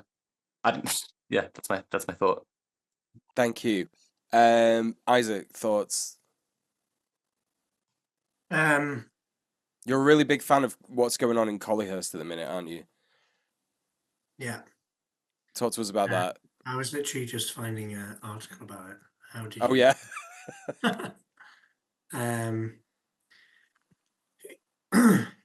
Yeah, I mean, Collyhurst area of the city, kind of just north of the city centre. It's got a massive 15-year redevelopment regeneration project underway, kind of public-private partnership with the council and the Far East Consortium, which was the kind of Hong Kong-based investors that I mentioned earlier. Big vision to kind of build a lot of housing, basically, most of which will be private market housing. But one of the kind of contentious things is really where there's an estate in that area, which is potentially going to be demolished and rebuilt, or maybe not rebuilt. And GMTU and myself and a few other organisers got introduced to some of these tenants and residents on the estate a couple of weeks ago, in start of August, who'd just been handed letters saying, your house may be demolished. You'll find out in September, basically.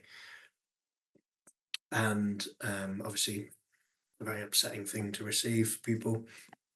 Both, some of them are tenants, some of them are ex-tenants who've bought their house right to buy. But lots of people have kind of lived in that area all their lives, or for loads of their lives. Some of them, one of them I've met can trace her ancestry back 200 years in Collyhurst. So there's a real kind of attachment to the place, obviously. And there's this big threat of demolition, basically. So we did a bit of kind of work supporting them, and they kind of organised themselves, and we got in the press and things in the middle of late August. There's actually a meeting with them this week, so we'll see where we're up to. But I think that's probably the clearest example in Manchester at the moment, where there's like actual estate demolitions, which have obviously been quite a feature of like London's gentrification, social cleansing over the last 20 years, where you've had these big social housing, council housing estates demolished, like Haygate or Aylesbury, or other ones, Robin Hood Gardens. Not so much in Manchester. I mean, they did one in Ancoats to build the marina, but this is the kind of big one at the moment, I suppose. So yeah, I mean, I think GMTU are kind of supporting the tenants there. Harpay branch came down. It was a good do. I mean, it will be a long kind of fight, kind of see what happens. But I suppose, yeah, it's good to have that. It's good that we've got our branch in Harpay that we're able to join, and we've got expertise around these issues. And I think that thing of having multiple campaigns is that they also reinforce each other. So like, our Rochdale branch came down. Some of the people from our Rochdale branch came and spoke to the tenants and residents in Collyhurst about their fight against estate demolition, which they've been fighting for 7 years. And that was obviously kind of inspiring to people, maybe also a bit daunting. But I think you can really see the kind of mutual links of like where learning and where solidarity can be built, because I think the council or the developers rely on neighborhoods being kind of split up from each other. So I think there's a really interesting infrastructure that GMTU can provide to all these different kind of neighborhood fights to try and like unite them. Not necessarily, not always like lead them, but I think provide that really important supporting infrastructure to areas where struggle is already happening. So I think in Collyhurst, the residents, the tenants, they're already in struggle with this developer. And GMTU has been able to kind of support them in struggle. And I think that's a really interesting thing that we've been doing and able to do. I mean, that was what happened in Rochdale as well. Like, there was this big plan to demolish the estate. It was actually, funnily enough, I think it was this night, the 8th of September, 2017 or 18, where Ben and I first went to a residents meeting there, where there was, basically it's this big 70s, 50s, I think 60s, 70s council estate that the provider wanted to demolish and turn into flats, trying to attract a higher class of person. It was kind of ironic because that, going back to what you said about like regeneration being this kind of repeated thing, that estate was actually built originally to attract professionals to Rochdale, and then they were trying to demolish it to do the same thing. But the tenants and residents there basically resisted it, with the support of GMTU, and kind of now they're actually not going to demolish anything, which is super exciting. And we've been working with kind of community architects to kind of put forward a tenant resident led vision of like what retrofitting will look like. it's likely some of them will be turned into private housing, but the majority will be kept basically. Well, all the buildings will be kept, but the majority will be kept as social housing. So that's a major, like, I mean, we've not quite won it yet, but I think when the Seven Sisters are saved, I think it's one of those big fights that I think are just not really known about. Yeah. I mean, obviously we know about it, but I think like because it's in Rochdale, and it's really one of the biggest attempts to block an estate demolition in Britain in recent years. And I think GMTU should be very proud about the role it's played in that. Assuming we win at some point next year. I think even if we don't you know, win, we should be proud. yeah, of course. But yeah, I think it's and the learning and experience that gains from doing that then can have effects that you never even know you'll have when you set off. What would it have been? 8 years, 7 years ago, 6 years ago? Yeah, it's crazy. Yeah, I know. Tell me about it. Yeah. No, you don't. This is the thing. This is the thing that I'm constantly trying to say to people, which is, you never know the effects that your solidarity is going to have on people, or even the things that you say, the things that you talk to people about. This isn't really like a boast. It's just more of a like, I'm just trying to tell people that it does happen, and it's real, and like, but the more and more activism that I've done over the last 2.5 years, coming to like speak to some people, and some people don't say it to me the first time they meet me for obvious reasons, but then like later on down the line they'll be like, oh yeah, I used to watch your videos all the time. Do you know what I mean? And like, oh, actually, yeah, you inspired me to like go out and do more stuff. And so I did that, and this, that, and the other. And that's like, what I'm really trying to say is that like, that's just me on my like shitty nobody YouTube channel with like 7,000 subscribers. Like, if you're just going out and doing that on the daily and talking to people and saying to people like, hey, like, you can make a difference. You can do stuff. It's not that hard, especially if you're already out there doing it. That kind of thing is infectious and really important to do. And just little acts that you do, like tiny little things, can be the butterfly's wings on the other side of the earth that causes the tornado on the other side, as it were. I don't know if I'm explaining that proverb correctly. Yeah, everybody's worried about going back in time and standing on a twig and you're going to change the future, but we're already back in time. This is back in time from the future. We're in the past. Yeah. And I'm so worried about going back in time and stepping on a twig. I worry about that all the time. I worry about it all the time. I wake up, my tummy hurts. I'm like, oh God, what if I go back in time today and I step on a twig? Yep, exactly. Everyone's scared of that, but actually, we're already back in time, and we should be stepping on loads of twigs to try and make the future better. Today is yesterday, tomorrow. Yeah, exactly. Exactly. That's what we all need to be thinking about. Anyway. Forgot what I was saying. Okay, we're going to go into audience questions then. So we've got a few from Wintry Mute. If anyone else has questions while we're asking and answering these ones, go ahead and drop them in the chat. As I said, they can be for any of us, but Isaac's here for a limited time only. So, okay, audience questions. The first one is Wintry Mute asks, what do you see as an effective strategy with regard to fighting for rent controls as a policy solution to rent rises?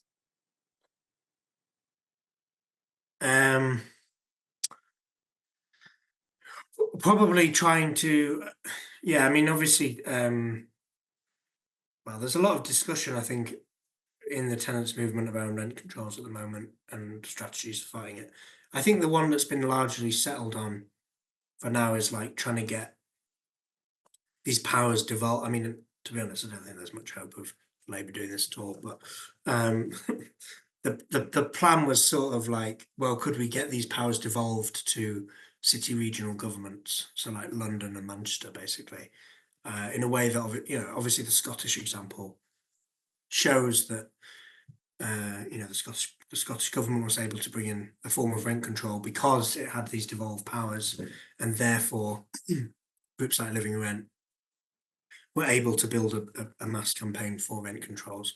So I think London Renters Union and ourselves have kind of thought this is a largely more London Renters Union than us, but could the GLA or the GMCA be given the power to bring in some form of rent control, and then could we push, Sadiq Khan, Andy Burnham, local councils to bring it in?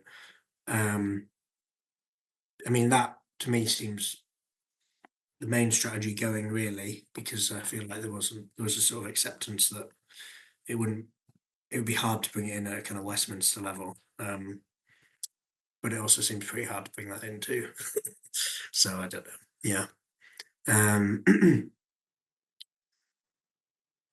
Yeah, I think just look at what Living Rent have achieved, but I think Living Rent have been able to do that because of the different political system there. I mean, really, I haven't quite followed what's happened, but I think there was a big mobilisation around rent controls in Scotland this week, because I think the SNP pulled back on wanting to bring it, That's wanting right. to deliver them, but then they backed down, didn't they? They got slapped down, yeah. Which is pretty cool. But I mean, Living Rent are a pretty impressive, fairly mass organisation. I think they have, 5 to 10,000 members or something like that. Really? I didn't know that. Yeah, they're pretty big. That's pretty I mean, good. we'll be able to ask them in a couple of weeks because they'll be We here. will. Obviously working across different cities. They're a nationwide organisation in Scotland. I don't think, there's probably less resistance within the Scottish political system than you would encounter here. I mean, even getting the Renters Reform Bill, which is, I think, fairly anodyne aside from a few bits, has been an absolute nightmare in England, sorry. So the idea that rent controls could be brought in seems even more further away. Yeah. Well, that's part of our work as well. As part of the Renters Reform Coalition is this new Renters' Rights Bill, trying to push for things like rent controls in the drafting of this new white paper. Keep getting snaked by the big charities, don't we? Yeah, well, this is it. This is the problem, yeah, because it's one of those things. It's like we're a fairly radical organization, even though I don't think we shout about it that much. Pretty much everybody on the committee, I think, wants to end landlords. I don't think they'd be afraid of me saying that, but I think that when you work with NGOs, you do struggle quite a lot to get them to understand the more radical aspects of what you're asking for, which is annoying because a lot of the NGOs that we work with the the RRC are doing very similar work to us. You know what I mean? Anyway, let's move on. Next question from someone called Wintry Mute. To what degree do you think that tenants' unions in the UK can learn from tenant union wins abroad? Example, Barcelona. Does the specific context of the UK mean any of these lessons may not necessarily apply?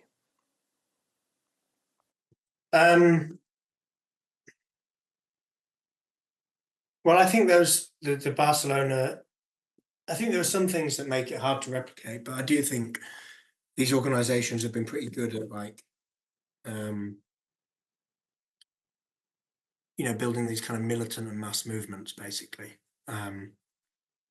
which I think the British left of a rediscovering organization, I think is probably fair to say. And I think that's partly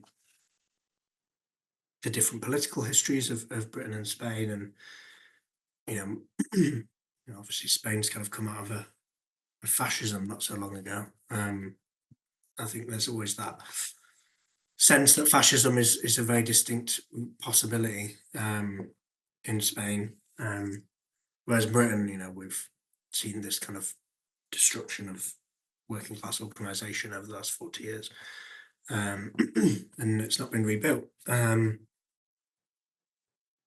So I think there would, I think that, I mean, I don't really know the ins and outs of the Spanish movement, but a lot of it seems to be that they kind of go on their own resources, and they, they're very kind of member orientated, and they get people to join and pay subs and all this kind of stuff. And I think that is obviously also what we are trying to do, and what tenants unions in Britain are trying to do. I think what we were talking about earlier about corporate landlords, that to me seems a whole area that we could learn a lot from what they do in Spain. I guess in Spain also they did, after the crash, they brought in this kind of alliance of renters and homeowners, and people who had very large mortgages that they couldn't pay back because they kind of been lent all this money by the banks, and the banks were repossessing their homes and things like that. I mean, that,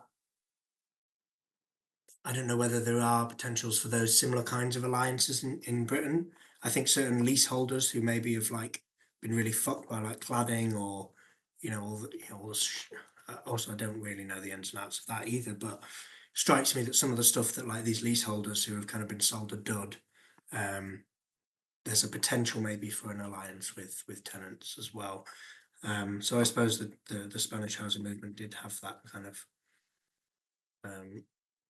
alliance as well.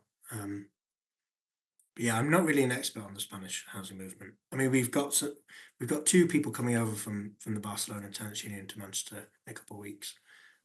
For the conference. Yeah, That's really exciting. I didn't know that. Well, there you yes, go. We'll ask them then for you. Yesterday. Yeah. Great. So hopefully, yeah. I mean, we've been running these conferences and kind of exchanges and things like that. So yeah, we're going to have people from Ireland and Spain as that sort of international angle, which is quite exciting. But it would be good to find out more about this kind of stuff. I mean, people from GMT went to Spain in April or May. Everybody who went to Spain, every single one of our members who went to Spain was like, we have to do stuff like what they're doing. Every single one of us. And so that's actually how we started doing our housing rights sessions, which are our housing assemblies. That's actually how a lot of people wanted to start organizing different campaigns, and like the focus on being member led came from that as well, even though that's something that you've been harping on about for a long time, Isaac, in terms of like member led in subs rather than like being grant funded, which we do get, obviously grant funded, and we get a lot of nice money from cool, nice organizations that pay Isaac's wages. But like, it would be great if our members could pay Isaac's wages, that we didn't have obligations we had to fulfill as part of that. So yeah, I think it's something to be said about like the Spanish Union for sure. The Spanish. I'd be curious to hear from when you have delegates from Ireland. Is it Dublin? Yeah. Lots of different places. Are they specifically coming from Dublin? Yeah.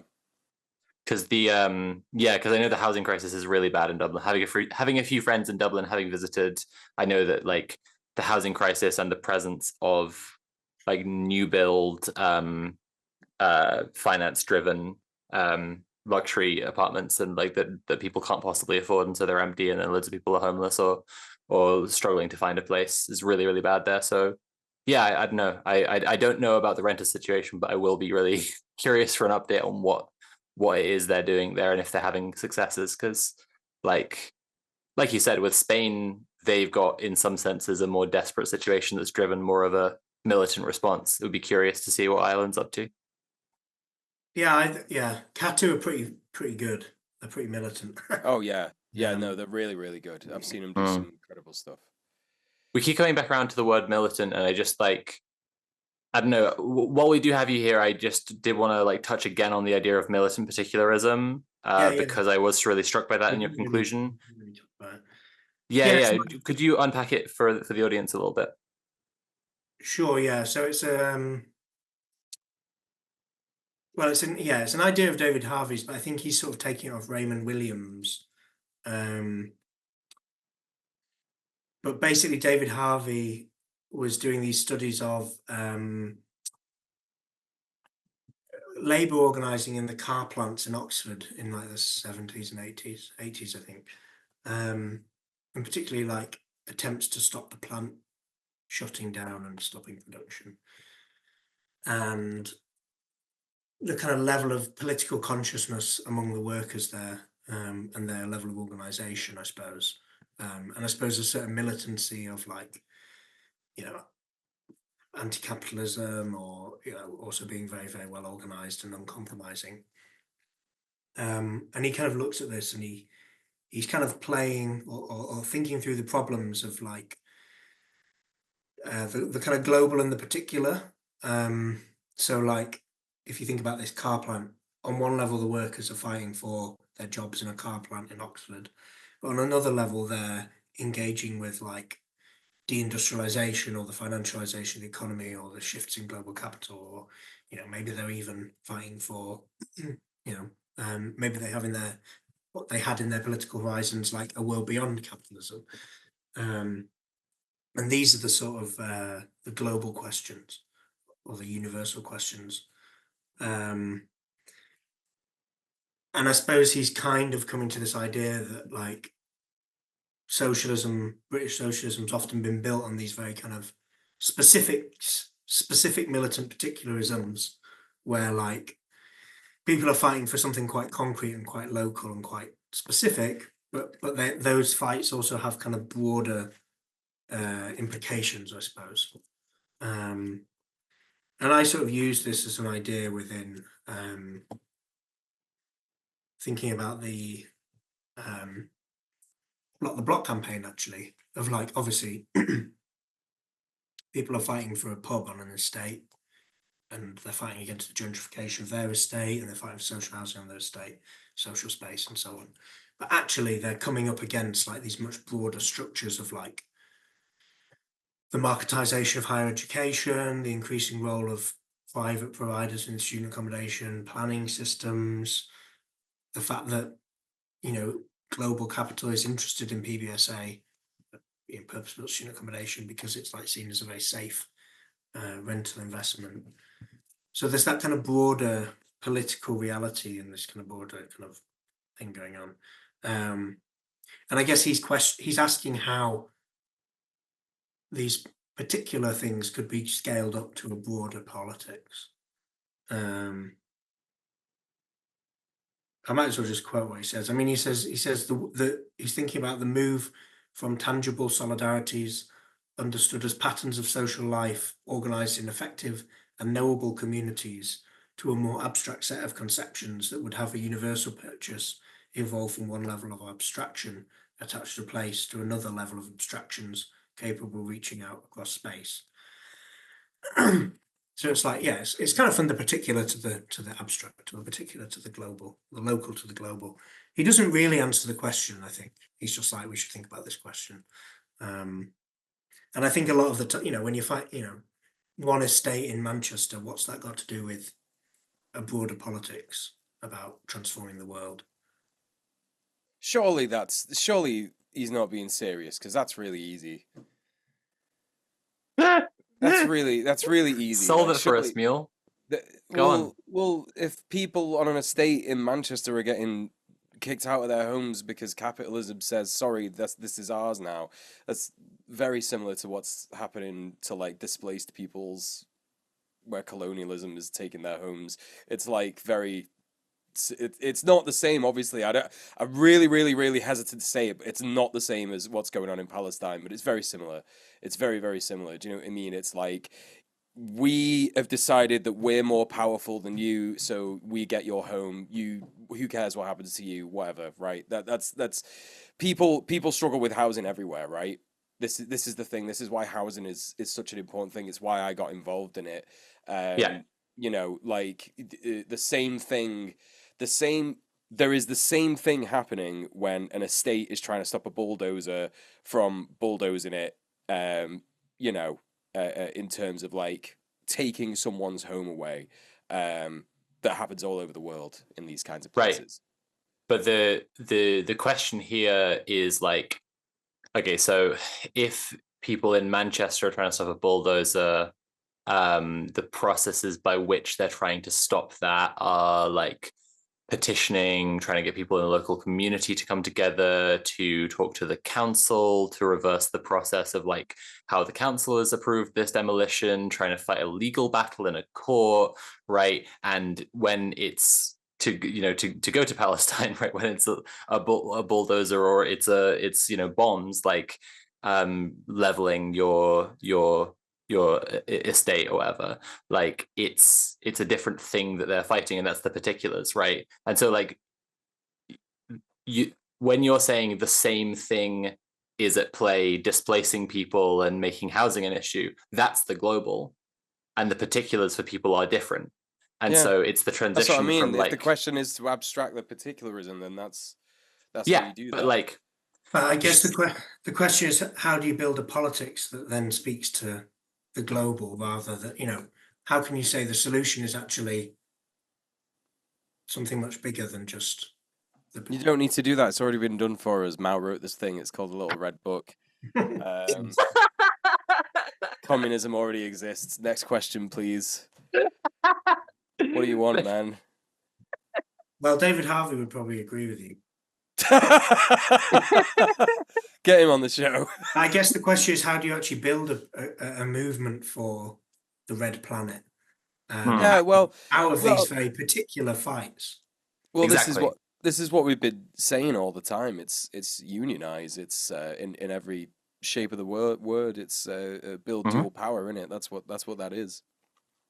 Yeah, 100%, 100%. It's just about that nitty gritty of the move from like, we know how to stop our estate in Manchester getting demolished, to a mass movement that is actually shifting the shape of power and actually building dual power and all those things. Yeah. I think we will go on to the next question, which is from someone called Wintry Mute. And Wintry Mute has asked, what do you think of the new Labour? What do you think the new Labour government means for housing organising in the UK? Great question.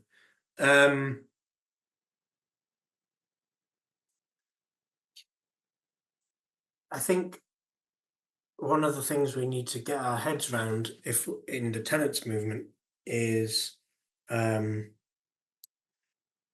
Labour government may pass legislation that gets rid of some of the worst aspects of the private rented sector. They're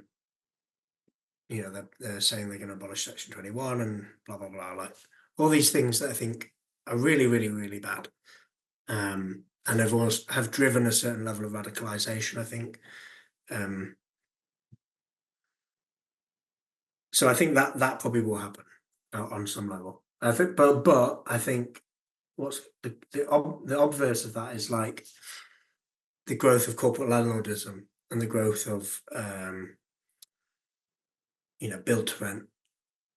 And if you look at the other side of Labour's housing agenda, it's like planning reform and supply side solutions to the housing crisis. So, they want to boost housing supply as a way of tackling the crisis, but they're not actually that interested in changing ownership of housing. So they're not interested in funding councils to build housing again, or public housing, and they're not really interested in like they're quite comfortable with asset managers owning loads of housing, and actually we might see a concentration of asset managers owning bricks and mortar, your crappy private rented sector house. You might see like these slum landlords exit the market and sell it off to big asset managers, particularly if there's some kind of economic downturn. So there might be a concentration of ownership in private hands. And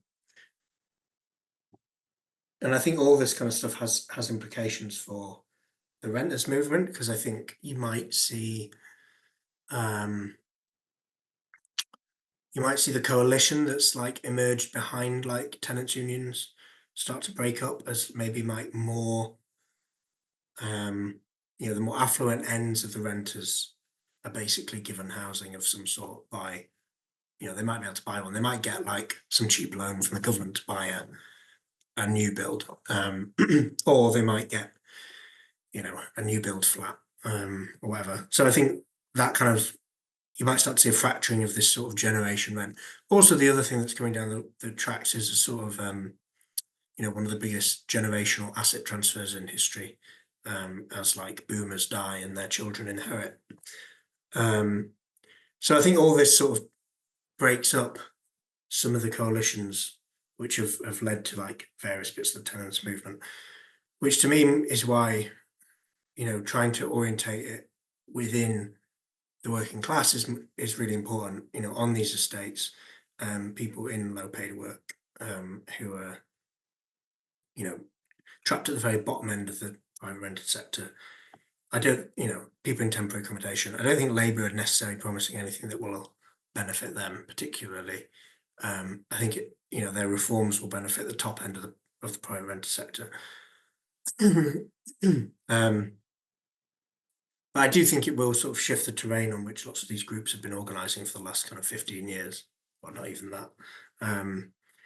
In some ways that I think maybe kind of advantageous, like we may have corporate landlords which we can organise against, and in other ways we might see a kind of residualisation of the housing crisis into like the worst off in society, as opposed to this kind of, there's been quite a kind of cross-class coalition of people who have been affected by the housing crisis over the last 10 years, which has driven its kind of political saliency,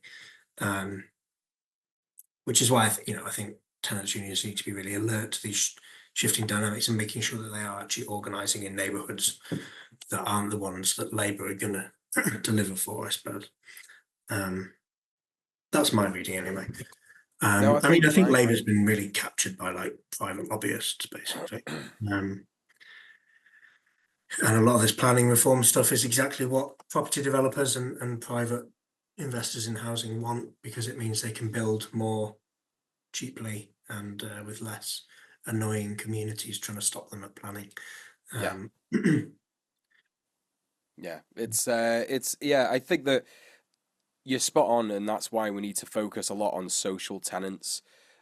Social tenants are some of the most like disenfranchised, and well, they suffer the most out of the tenant class. I would argue, in terms of like actual harm from housing.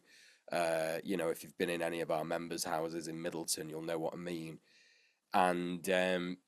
And that's why it has to be like tenants movements just have to be, from the bottom up. It's in any of my training that I've ever delivered to member solidarity officers when I was the member solidarity elected lead on the committee, I always said it's far more difficult to radicalize a sort of wealthy renter in Didsbury than it is someone who's in a social housing flat, because they've been banging their head against the brick wall of bureaucracy for decades already. 90% of them, when you speak to them, have got like a fucking file this thick, of just like horrific emails, nonsense, discrimination, a load of crap. And that stuff just, it's not like it just doesn't happen anymore. It's still happening all over the place all the time. And it won't just be Manchester either. So, tenants groups everywhere, tenants unions and tenant movement groups everywhere. You absolutely have to be focused on the actual proper working class. And it's one of them, if you're like, I will say this because people have sort of like said this about places that we organise, like Harper Hay, for example. Oh, it's really dangerous there and it's really scary. I've been to Harper Hay fucking loads, and you're chatting fucking rubbish. It's just a load of shit. It's the same fucking shit that you hear about working class areas all the time. Oh, it's really scary. Oh, you'll get stabbed. I've literally never been stabbed in my entire life. Like, you know what I mean? Like, I don't know what the fuck these people think they're saying when they say this stuff. And you can't be too scared. That's what I'm saying. You can't be too scared to go into these areas, because otherwise, like, for a start, then you're never gonna you're never gonna organize in those areas. And secondly, you contribute to, the vile attitude of classism that is at the heart of British society. If you continue to talk about places like that in that way, and if you believe that kind of propaganda, then you're buying into it. So yeah, absolutely. Working class areas. It has to be working class led. It has to be working class focused. Social tenants, particularly, and like Isaac says, the bottom end of the private rented sector, temporary accommodation, migrants, all that kind of stuff. Really, really important. Yeah. Because it is kind of one of these things where they are. I think you are right. I think Labour are going to bring in some of these reforms, and if they do actually bring in a WARB's law, which is the law that people have been asking for since a Wabba shark died from black mold inhalation in his social home in Rochdale, then that could mean very interesting things for social housing tenants, and it could mean very interesting things for social housing organising, because if they don't, do these repairs that are absolutely necessary, then they could not only, get in trouble at the hands of the tenants union doing a bit of organising around them, but also big fines from the government. I don't know how they're gonna play it, but we'll have to see how it works out. But that would be an ideal way to mobilise, I think, a lot of social housing tenants, if that is enshrined in the law, because it's something that we can use in conversations. We can literally be like, "Oh, the government's actually just like made this new law where they have to do repairs." So yeah, it'd be interesting to see. But yeah, anyway, there's my thoughts.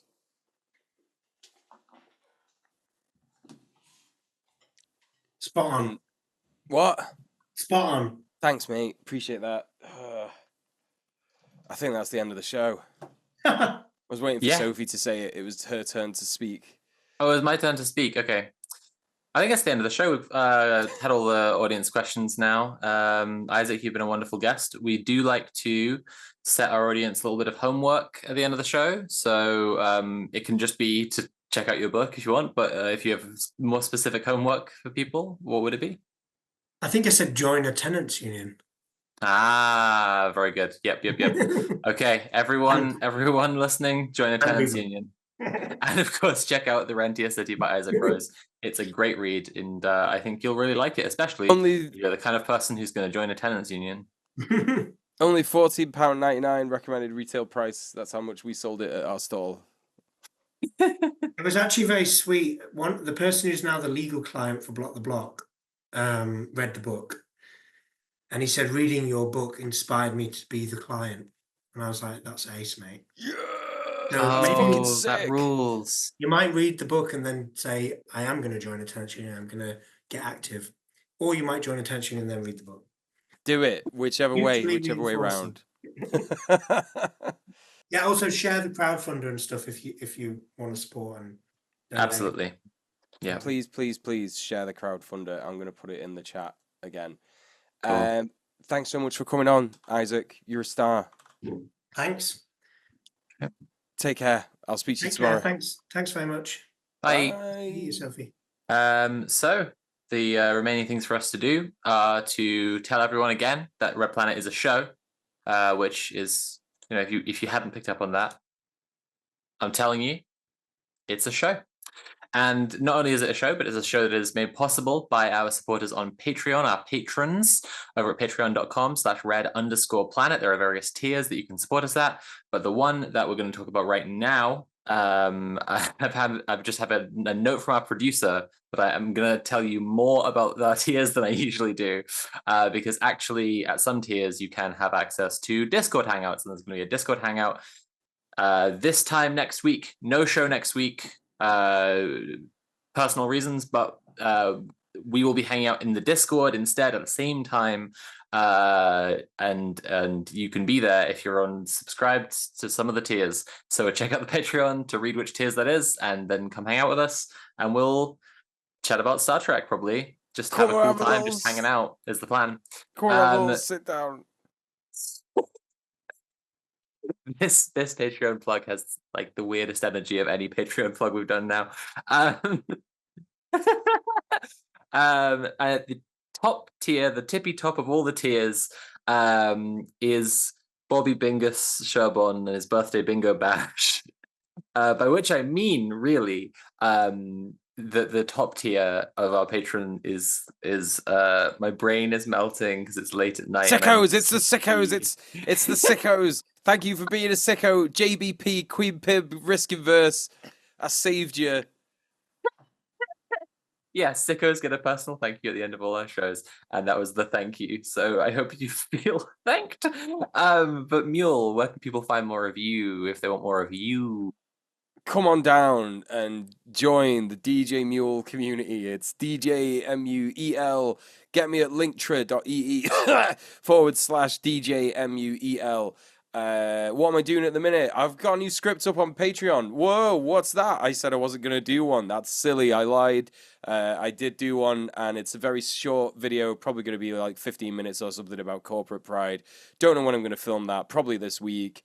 I've still been recovering from COVID. I thought about filming it yesterday, but upon doing this podcast today, I realized that would have been very silly. I could barely breathe through my nose.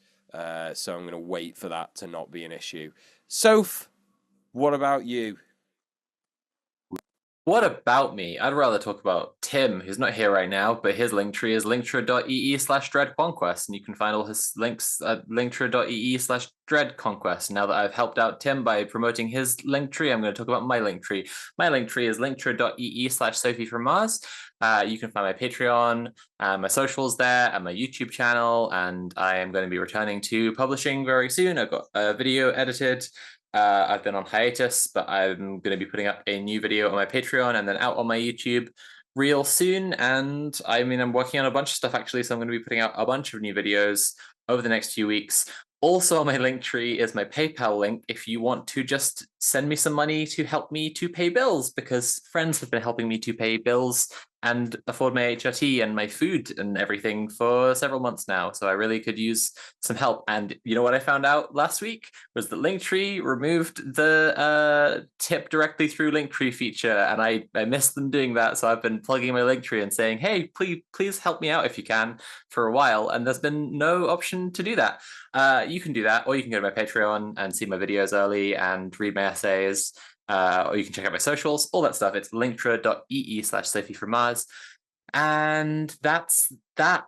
That's that. And that's the show. And that's us. Red Planet, Bobby Sherbon, his birthday. Oh, Bobby bloody Sherbon's bingo birthday bunged his toe on a bin. He went bad. He went bad boy. Birthday boy Bobby Sherbon bailed on his birthday bingo bash and went to bother brown people and got banged up by the bobbies. So thank you for watching, and we'll see you not next week unless you're a patron in the Discord, but the week after that. Bye. Bye. Bye. Bobby Bingus. Bye. Bye. Bye.